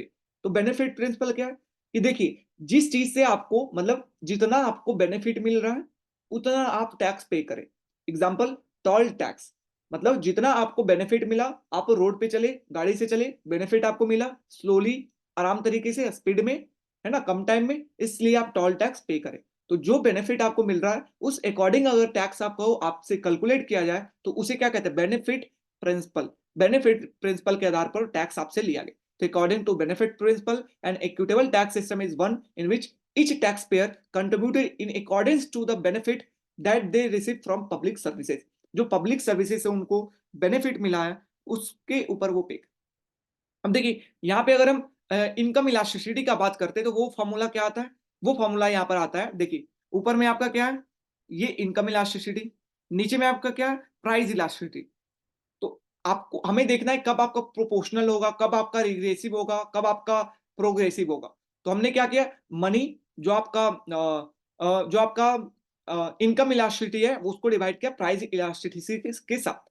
इसको करने के बाद देख रहे हैं del Q by Q one, del Q by Q one आपका कैंसिल आउट, ये del P by P one ऊपर आएगा और del M by M one ये नीचे, राइट। तो अब प्रोग्रेसिव टैक्स सिस्टम क्या है? प्रोग्रेसिव टैक्स सिस्टम का मतलब क्या होता है? प्रोपोर्शनल का मतलब क्या होता है? अगर अगर डेल पी मीन्स आपका जितना मनी के अंदर चेंज हो रहा है उतना ही आपके प्राइस के अंदर चेंज हो, उतना ही आपके प्राइस के अंदर चेंज हो, तो उसे क्या कहते हैं? Proportional tax system. जहां पर आपका वैल्यू क्या हो? वन हो, मतलब इनकम इलास्टिसिटी और आपका प्राइस इलास्टिसिटी का वैल्यू अगर वन है उसे क्या कहते हैं? Proportional tax system. अगर वैल्यू ग्रेटर देन वन है, मतलब इनकम इलास्टिसिटी और प्राइस इलास्टिसिटी का अगर वैल्यू ग्रेटर देन वन है, उसे क्या कहेंगे? मतलब इनकम ज्यादा तेजी से चेंज हो रहा है देन प्राइस, तो यहां पर हम क्या कहेंगे? उसे प्रोग्रेसिव टैक्सेशन। क्या कहेंगे? Progressive taxes. और रिग्रेसिव कब कहेंगे? जब E Y Y E P हमारा क्या हो? लेस देन वन हो, प्राइस हमारा ज्यादा तेजी से देन इनकम, तो इसे क्या कहेंगे? Regressive taxation, right. This is guys. Next one, what is ability? Ability to pay principle. Ability to pay का मतलब, एबिलिटी का मतलब क्षमता। जिस जो भी इंसान का जितना क्षमता है उतना वो टैक्स का पे करे, ये कहा गया इस प्रिंसिपल के अंदर। ये प्रिंसिपल क्या बताता है कि पीपल विथ इक्वल कैपेसिटी, जो इक्वल कैपेसिटी है इक्वल टैक्स स्ट्रक्चर उनके लिए होगा, है ना। जो आपका इक्वल क्षमते वाले लोग हैं, जो आपका मिडिल क्लास पर्सन है उनके लिए सेम टैक्स होगा, और जो आपका ग्रेटर एबिलिटी वाले लोग होंगे, जो अंबानी अडानी, तो वो ज्यादा अमाउंट पैसा पे करें। तो अगर सेम लोग हैं, सेम आपका कैपेसिटी है लोगों का, तो सेम टैक्स लगाओ। उसे क्या कहते हैं? Horizontal equity. उसे क्या कहते हैं? Horizontal equity. ठीक है, कि आपका सेम लोगों के लिए सेम टैक्स लगाया जा रहा है, कि सेम इक्वल कैपेसिटी जो था लोगों का पे करने का, उसे इक्वल टैक्स लगाया गया, उसे हॉरिजेंटल इक्विटी कहेंगे। और वर्टिकल इक्विटी किसे कहेंगे? अलग अलग लोगों का अलग अलग आपका कैपेबिलिटी होता है, पे करने का कैपेसिटी होता है, तो ज्यादा है तो ज्यादा उससे टैक्स चार्ज करो, उसे क्या कहते हैं? Vertical equity. क्या कहते हैं? Vertical equity. तो this is important guys, horizontal equity और वर्टिकल इक्विटी किसे कहते हैं? तो हॉरिजेंटल इक्विटी फिर से, अगर इक्वल कैपेसिटी है, इक्वल क्षमता है, उससे इक्वल टैक्स लो। वर्टिकल इक्विटी, अगर आपका इक्वल नहीं, अनइक्वल है, तो आपका उससे डिफरेंट टैक्स लो, ज्यादा है तो ज्यादा ज्यादा टैक्स लो। देखिए, अब इनकम टैक्स अच्छा है। अब इनकम टैक्स के अंदर क्या होता है? इनकम टैक्स जो होता है वो हॉरिजेंटल इक्विटी नहीं सेटिस्फाई करता। हॉरिजेंटल इक्विटी का मतलब है ये आपका इक्वल टैक्स लेना, इक्वल टैक्स का अमाउंट चार्ज करना इक्वल लोगों से, इसको सेटिस्फाई नहीं करता है। कौन? Income tax. कैसे? अगर आप देखिए 10,000 रुपए आप महीना कमाते, कितना? 10,000 रुपए। आपने खाना खाया 8,000 रुपए का, ए है जो 10,000 कमाता है, 8,000 का खाना किया, सेव जो है वो 2,000 किया, सेव 2,000, और 2,000 को ये स्टॉक मार्केट में गया, स्टॉक मार्केट से उससे रिटर्न मिला, जब वापस लिया तो उसके ऊपर टैक्स लगाया गया, है ना। तो ये टैक्स लगाया गया कितना अमाउंट के ऊपर? 2,000 रुपए के ऊपर 10% टैक्स लगाया गया, तो 200 रुपए, 200 रुपए उसे टैक्स देना पड़ा। ठीक है। नेक्स्ट वन, बी अगर आपका है वो फिर से 10,000 कमाता है, कंजम्पशन वो 500 5,000 करता है और 5,000 वो सेव करता है, और लेट सपोज ये 5,000 को वो स्टॉक मार्केट के अंदर लगाता है, स्टॉक मार्केट के अंदर, तो आपका जो टैक्स अब आपका वो पे करेगा कितना, 10%, तो कितना, 500 रुपए, कितना, 500। तो आप देख सकते हो यहाँ पे आपका जो इनकम टैक्स है वो आपका सेटिस्फाई हॉरिजेंटल इक्विटी को नहीं कर रहा है, मतलब कि same tax for same group कमा क्या आ रहा है, सेम कमा रहा है ना, सेम अर्निंग कर रहा है, इनकम क्या है, सेम है, बट आपका क्या हो रहा है यहाँ पे, डिफरेंट डिफरेंट क्या हो रहा है, टैक्स लग रहा है, दैट्स वाई इनकम हमारा सेटिस्फाई नहीं करे, राइट। इन कंजम्पशन टैक्स की बात करते हैं, जीएसटी अगर बात करें तो वो हॉरिजेंटल इक्विटी को सेटिस्फाई करेगा, हॉरिजेंटल इक्विटी को सेटिस्फाई करेगा जीएसटी, लेकिन इनकम टैक्स आपका सेटिस्फाई नहीं करे। What is the tax incidence, तो देखिए टैक्स इंसिडेंस मैंने आपको आगे बता रखा है, यहाँ पे टाइप बताता हूँ। पहला statutory incidence, economic incidence and absolute tax incidence. Statutory incidence किसे कहते हैं, स्टैट्यूटरी इंसिडेंस का मतलब यहाँ पे सरकार के द्वारा लीगल रिस्पॉन्सिबिलिटी है कि आपको टैक्स पे करना है ना, ये लीगल रिस्पॉन्सिबिलिटी है कि आपको पे करना है ना, ये सरकार ने लगा रखा है, that is known as statutory, ठीक है, like income tax. Income tax आप इतना अर्न कर रहे हैं तो आपको इतना परसेंट का पे करना ही है, दैट इज लीगल है, right. So this is known as statutory, it refer to the point of contact of tax, it means legal responsibility to pay tax to, ठीक है ना, tax to the government. Next one, what is absolute tax incident. Absolute tax incidence का मतलब क्या है, हम expenditure को same रखें, एक्सपेंडिचर को सेम रखें, लेकिन हमने सिर्फ एक टैक्स को बदल दिया, एक टैक्स के अमाउंट को हम चेंज कर रहे हैं और एक्सपेंडिचर को हम सेम रख रहे हैं, इसे क्या कहते हैं, एब्सोल्यूट टैक्स इंसिडेंस। लाइक मैं इनकम टैक्स को सेम रख रहा हूं और फिर मैं जीएसटी के टैक्स रेट को चेंज कर रहा हूं, तो एक्सपेंडिचर हमारा सेम है, खर्च हमारा सेम है, लेकिन एक टैक्स को चेंज कर रहे हैं, तो उसे क्या कहते हैं, absolute tax incidence. Differential tax incidence किसे कहते हैं, अगर हमारा एक्सपेंडिचर क्या है, सेम है, लेकिन अगर टैक्स हमें रिप्लेस कर रहे हैं एक से दूसरे टैक्स, है ना, एक से दूसरे टैक्स को रिप्लेस कर रहे हैं, हम चेंज नहीं, हम एक टैक्स को वहां पे चेंज कर रहे थे, यहाँ पे रिप्लेस कर रहे हैं, कि पहले इनकम टैक्स इतना था 20%, तो उसकी जगह पे मैंने कॉर्पोरेट टैक्स को 20% लगा दी, गेटिंग माय पॉइंट। तो उसे क्या कहते हैं, differential tax incidence. Budget incidence का मतलब क्या है, आप अगर टैक्स को चेंज कर रहे हैं, एक्सपेंडिचर को चेंज कर रहे हैं, दोनों चेंज कर रहे हैं, दोनों चेंज कर रहे हैं, तब हम क्या कहेंगे उसे, बजट इंसिडेंस। तो this is your type of incidence. Next one, tax and inefficiency, कि टैक्स कैसे इनएफिशिएंसी काउज करता है, वो तो मैं बता चुका हूं आपको, डेडवेट लॉस क्या करता है, इनएफिशिएंसी काउज करता है। लेकिन यहाँ पे दो देखने जा रहे हैं कि क्वांटिटी टैक्स, जीएसटी और इनकम टैक्स, दोनों में कौन सा अच्छा है, कौन सा सोसाइटी के लिए ज्यादा अच्छा है।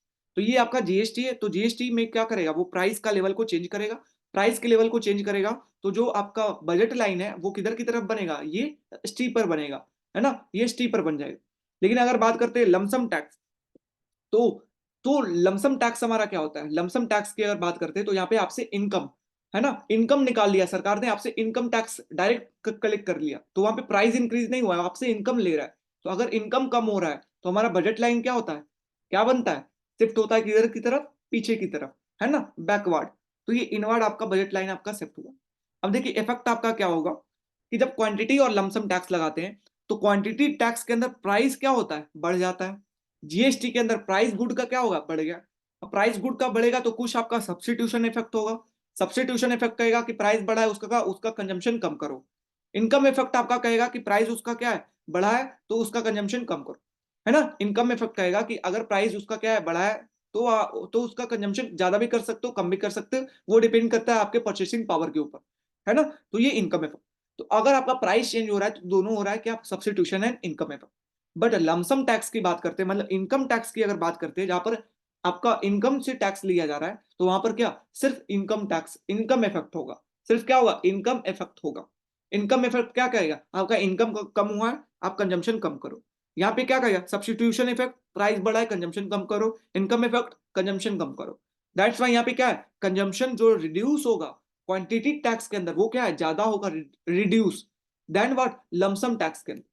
तो quantity tax is not good and lump sum tax is good. Quantity tax हमारा जो है वो अच्छा नहीं है, लमसम टैक्स जो है वो अच्छा है, क्योंकि सिर्फ हमारा इसके अंदर इनकम इफेक्ट होता है, नॉट आपका सब्स्टिट्यूशन इफेक्ट। तो quantity tax is less efficient than direct tax, है ना, कि direct tax on income are less burden, किसका कम बर्डन है, डायरेक्ट टैक्स का, as compare to what, indirect tax, है ना, in the form of quantity tax when the government generate same amount of revenue generate करना है, लेकिन आपका जो बर्डन कम है वो किसका है, डायरेक्ट टैक्स का। राइट। यहाँ पे किस तरीके से कम है ये आपके एग्जाम के लिए नहीं important. Next one, what is optimum taxation. Optimum taxation का मतलब होता है वैसा टैक्सेशन सिस्टम जो यहाँ पे आपका सोसाइटी का वेलफेयर मैक्सिमम हो। क्या हो? Optimum taxation system will be a system in which maximum social welfare, मतलब वैसा सेट ऑफ वेलफेयर जहां पे सोसाइटी क्या हो, मैक्सिमाइज उसका कंजम्पशन हो, मैक्सिमाइज उसका वेलफेयर हो। तो इसका हम पैरेटो एफिशिएंट के टर्म में भी एक्सप्लेन कर सकते हैं कि it can be explain in the Pareto efficient, मतलब वैसा टैक्स स्ट्रक्चर जिसके अंदर हम किसी एक को अच्छा नहीं कर सकते बिना दूसरे को खराब किए हुए, उसे क्या कहेंगे? Pareto efficient. और वो आपका क्या होगा? सो वेलफेयर होगा, जहां पे मैक्सिमम वेलफेयर होगा। राइट। तो हम पैरेटो एफिशिएंट मैंने आपको माइक्रो इकोनॉमिक्स के अंदर पढ़ाया है, अगर आप नहीं देखे हैं तो आपका कंप्लीटली पूरा मैराथन आ चुका है सीयूटी का, तो देखना बिल्कुल ना भूले। रिवीजन के लिए सबसे इंपॉर्टेंट कॉन्सेप्ट सारे डिस्कशन है। राइट। तो ये आपका पैरेटो एफिशिएंट अगर है टैक्स स्ट्रक्चर, तो वहां पर क्या होगा? ऐसा कभी भी नहीं हो कि एक टैक्स को अगर मैं कम कर रहा हूं या इंक्रीज कर रहा हूं तो एक को फायदा पहुंचा रहा है बिना दूसरे को घटाव किए हुए। राइट। तो अगर एक को फायदा पहुंचाएगा दूसरे को पक्का घाटा पहुंचाएगा, that is known as Pareto efficient. Right. Next one, what is public depth.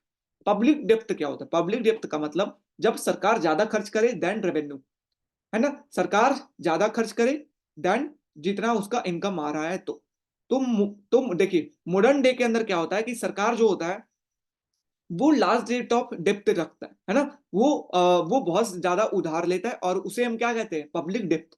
उसे क्या कहते हैं? Public depth. तो जितना भी फाइनेंशियल लायबिलिटी है गवर्नमेंट का उसे क्या कहेंगे? Public depth.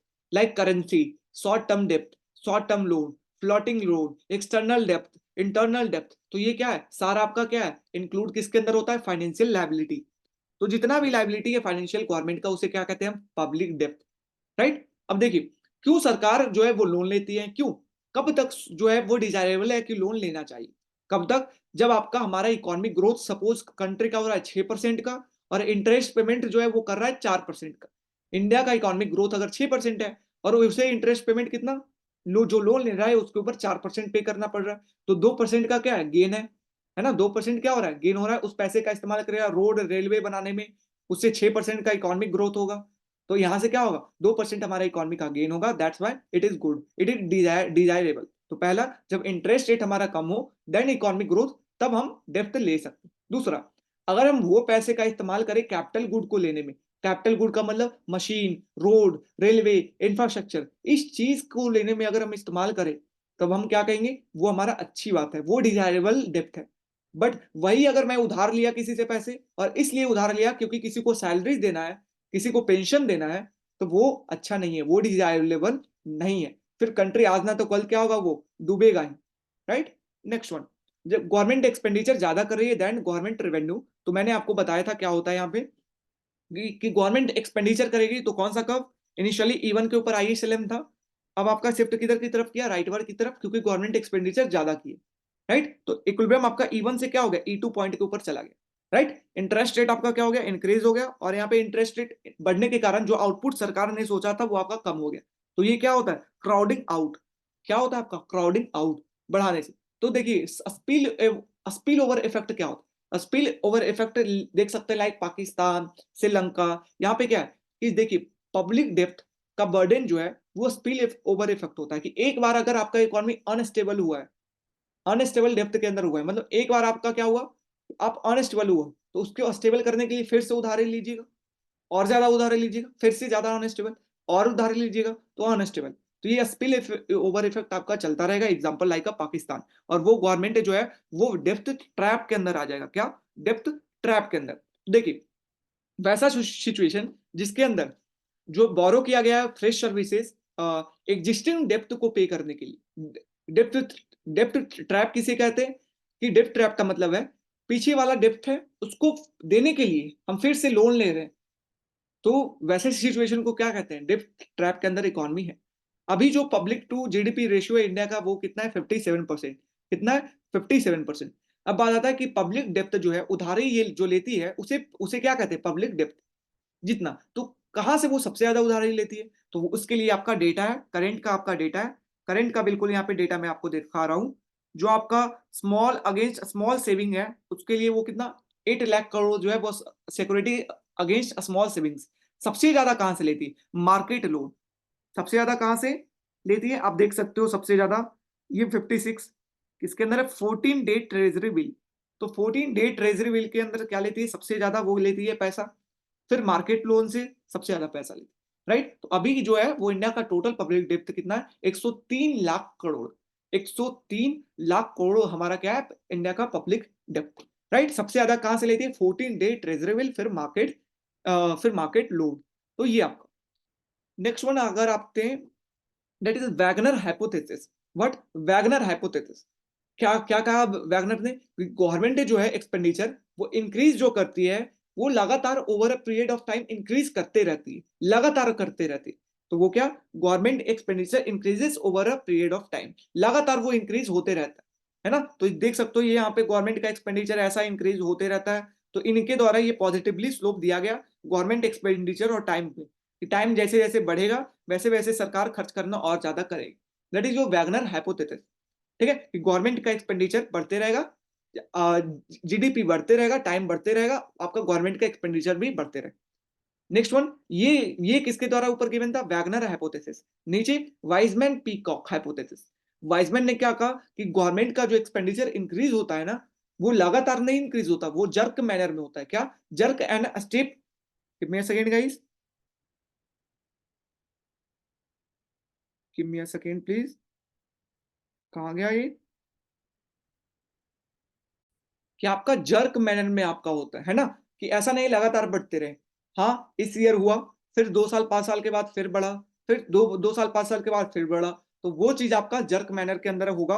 ये किसके द्वारा गिवन है, वाइजमैन पीकॉक हाइपोथेसिस के द्वारा, right. So this is your complete public finance. ये आपका पूरा कंप्लीट पब्लिक फाइनेंस था, जिसके अंदर हम लोगों ने क्या क्या बातें की। हमने सबसे पहला बजट की बात की। क्या, बजट। बजट को समझा अच्छे तरीके से, क्या होता है रेवेन्यू डेफिसिट, क्या होता आपका physical deficit, different type of deficit, revenue deficit, primary deficit, effective revenue deficit क्या होता है, ये हमने समझा। फिर साथ में मैंने सारा डेटा आपको बताया जो करंट बजट के था, वो बताया कि बजट कौन सा आर्टिकल 112 के तहत आपका लाया जाता है, राइट। फिर आपके बाद public good and private good मैंने पढ़ाया, जहां से एक क्वेश्चन बिल्कुल एक्सपेक्टेड होंगे, बिल्कुल एक question public good and private good. Externalities से एक क्वेश्चन बिल्कुल आएगा, एक क्वेश्चन फ्रॉम एक्सटर्नलिटीज, एक क्वेश्चन बजट से, एक क्वेश्चन डेफिसिट और बजट। मैंने लिख रखा है नीचे डेफिसिट और बजट से, है ना, कि फिजिकल डेफिसिट किसे कहते हैं, रेवेन्यू डेफिसिट किसे कहते हैं, वो मैचिंग के अंदर आपका पूछ सकता है। ठीक है, बहुत बार पूछते हैं। एक क्वेश्चन टैक्स इंसिडेंस से, टैक्स इंसिडेंस से, कि अगर आपका इलास्टिसिटी ऑफ सप्लाई अगर ज्यादा है तो किसके ऊपर बर्डन ज्यादा होगा, सेलर के ऊपर, बायर के ऊपर। तो इस तरीके का क्वेश्चन आपसे पूछ सकते। तो ये चार जो क्वेश्चन है वो आपका एक्सपेक्टेड रहेगा सीयूटी के अंदर। ठीक है, कितना, चार जो मैं आपको बता रहा हूँ बिल्कुल हाथ पे लिख करके रख लीजिए। Public and private good, externalities, deficit और budget deficit and tax incident, right. Next one, यहाँ पे देख सकते हैं, यहाँ पे क्वेश्चन जो प्रीवियस ईयर के अंदर वो पूछा गया है वो क्या है आपका, नेगेटिव एक्सटर्नलिटीज के ऊपर क्वेश्चन है, कि in the परजेंस of negative externalities, negative externalities के परजेंस में क्या जो मार्केट होता है वो इनएफिशिएंट एलोकेशन प्रोडक्शन करता है, बिल्कुल सही है ना। नेगेटिव एक्सटर्नलिटीज क्या करता है, ज्यादा प्रोडक्शन करता है जितना सोसाइटी को चाहिए, सही। नेक्स्ट वन, जो मार्जिनल एक्सटर्नल कॉस्ट कर्व है उसको ऐड करेंगे प्राइवेट मार्जिनल कॉस्ट में, तब वो सोशल कॉस्ट देगा, क्या ये सही है, बिल्कुल सही है ना। ये मार्जिनल एक्सटर्नल कॉस्ट, ये आपका प्राइवेट मार्जिनल कॉस्ट है, ये सोसाइटी का मार्जिनल कॉस्ट है, सोसाइटी मार्जिनल कॉस्ट। ये आपका डिमांड कर्व है, ये आपका क्या है, डिमांड कर्व है, राइट। तो जब हम प्राइवेट में क्या ऐड करेंगे, एक्सटर्नल कॉस्ट को ऐड करेंगे, तब हमारा सोसाइटी का कॉस्ट आएगा, तब हमारा क्या आएगा, सोसाइटी का कॉस्ट कितना पड़ रहा है वो हमारा आएगा। तो बिल्कुल सही है option number B. Next one, the efficient level of output attain is more than market equilibrium output. जो एफिशिएंट आउटपुट का लेवल होगा नेगेटिव एक्सटर्नलिटीज के अंदर, जो इफिशियंट लेवल ऑफ आउटपुट जो है वो ज्यादा है। तो नेगेटिव एक्सटर्नलिटीज के अंदर इफिशियंट कहां पर होता है, जहां पे सोसाइटी प्रोडक्शन कर रहा है। तो ये आपका क्या, इफिशियंट लेवल ऑफ आउटपुट, ये आपका इफिशियंट है सोसाइटी का आउटपुट, ये आपका प्राइवेट का आउटपुट। तो क्या इफिशियंट आउटपुट ज्यादा है मार्केट इक्विलिब्रियम से, नो, गलत। मार्केट इक्विलिब्रियम क्या कहां था, यहाँ पे आपका मार्केट था, ये आपका सोसाइटी चाह रहा है। तो मार्केट का ज्यादा है ना कि सोसाइटी का ज्यादा है, राइट। तो ऑप्शन सी आपका गलत। नेक्स्ट में intersection of marginal social cost curve and demand curve. Marginal social cost curve और डिमांड कर्व इंटरसेक्ट जहां पे करेगा, वो क्या आपका सोसाइटी का ऑप्टिमम लेवल है, एफिशिएंट लेवल है, बिल्कुल सही। बिल्कुल सही, तो ये हमारा लेवल क्या है, एफिशिएंट लेवल है, right. So option A, B and D is your correct, option third हमारा क्या होगा, करेक्ट हो, राइट। नेक्स्ट वन, नेक्स्ट आपका क्वेश्चन पूछा है टैक्स इंसिडेंस से। टैक्स इंसिडेंस कि टैक्स लगने के कारण आपका सेलर और बायर के ऊपर क्या होता है कि tax create wedge between the price that buyer pay and the price that seller receive. बिल्कुल सही, मैंने आपको बताया था क्या क्या क्रिएट करता है, वेज। पीबी अमाउंट जो है वो बायर पे कर रहा है और पीएस अमाउंट जो है वो सेलर रिसीव कर रहा है, बीच का क्या है, टैक्स का size. Next one, post tax tax equilibrium quantity increases. Tax लगने के बाद क्वांटिटी बढ़ेगा, क्या ऐसा होता है, बिल्कुल गलत। Next one, if the supply is more elastic, मतलब सप्लाई ईएस क्या है आपका, ज्यादा है, than demand then elasticity of more burden heavily on buyer. तुरंत आपको फॉर्मूला लिख लेना है, फॉर्मूला आपका क्या है, burden on buyer, burden on buyer by burden on seller, तुरंत फॉर्मूला आपको लिख लेना है, is equal to elasticity of what, supply by elasticity of demand. यही आपका फॉर्मूला था, राइट, यही ना हमारा फॉर्मूला था, बिल्कुल। अब यहाँ पे अगर हम सॉल्व करेंगे इस फॉर्मूला के अंदर तो क्या कह रहा है आपका कि इलास्टिसिटी जो है वो सप्लायर का ज्यादा है, मतलब ईएस बाई ईडी ज्यादा है, ये कह रहा है क्वेश्चन, ईएस बाई ईडी ज्यादा है, elasticity of supply is greater than elasticity of demand, मतलब इधर का वैल्यू क्या है, ग्रेटर है, ज्यादा है। तो इक्वेट कब होगा, इक्वेट तब होगा जब इधर का भी वैल्यू क्या होगा, ज्यादा। और ज्यादा कब होगा, जब बर्डन बायर के ऊपर होगा तब, जब बर्डन बायर के ऊपर होगा तब। गेटिंग, तो यहां से देख सकते हो बर्डन बायर के ऊपर होगा तो ऑप्शन नंबर क्या, ऊपर वाला बढ़ेगा तभी इक्वेट होगा, तो ऑप्शन नंबर क्या, सी आपका सही है, right. Next one, D, if the demand is more elastic, demand अगर आपका क्या है, ज्यादा इलास्टिक है, मतलब ईडी अब आपका क्या, ईडी का वैल्यू आपका क्या है, ज्यादा है, than the tax burden fall more heavily on buyer. Elastic आपका क्या है, डिमांड ज्यादा है, मींस इसका वैल्यू क्या है, ज्यादा है, मतलब इसका ओवरऑल वैल्यू क्या होगा, कम होगा। इलास्टिसिटी ऑफ डिमांड क्या है, डिनोमीटर ज्यादा है, ओवरऑल वैल्यू कम है।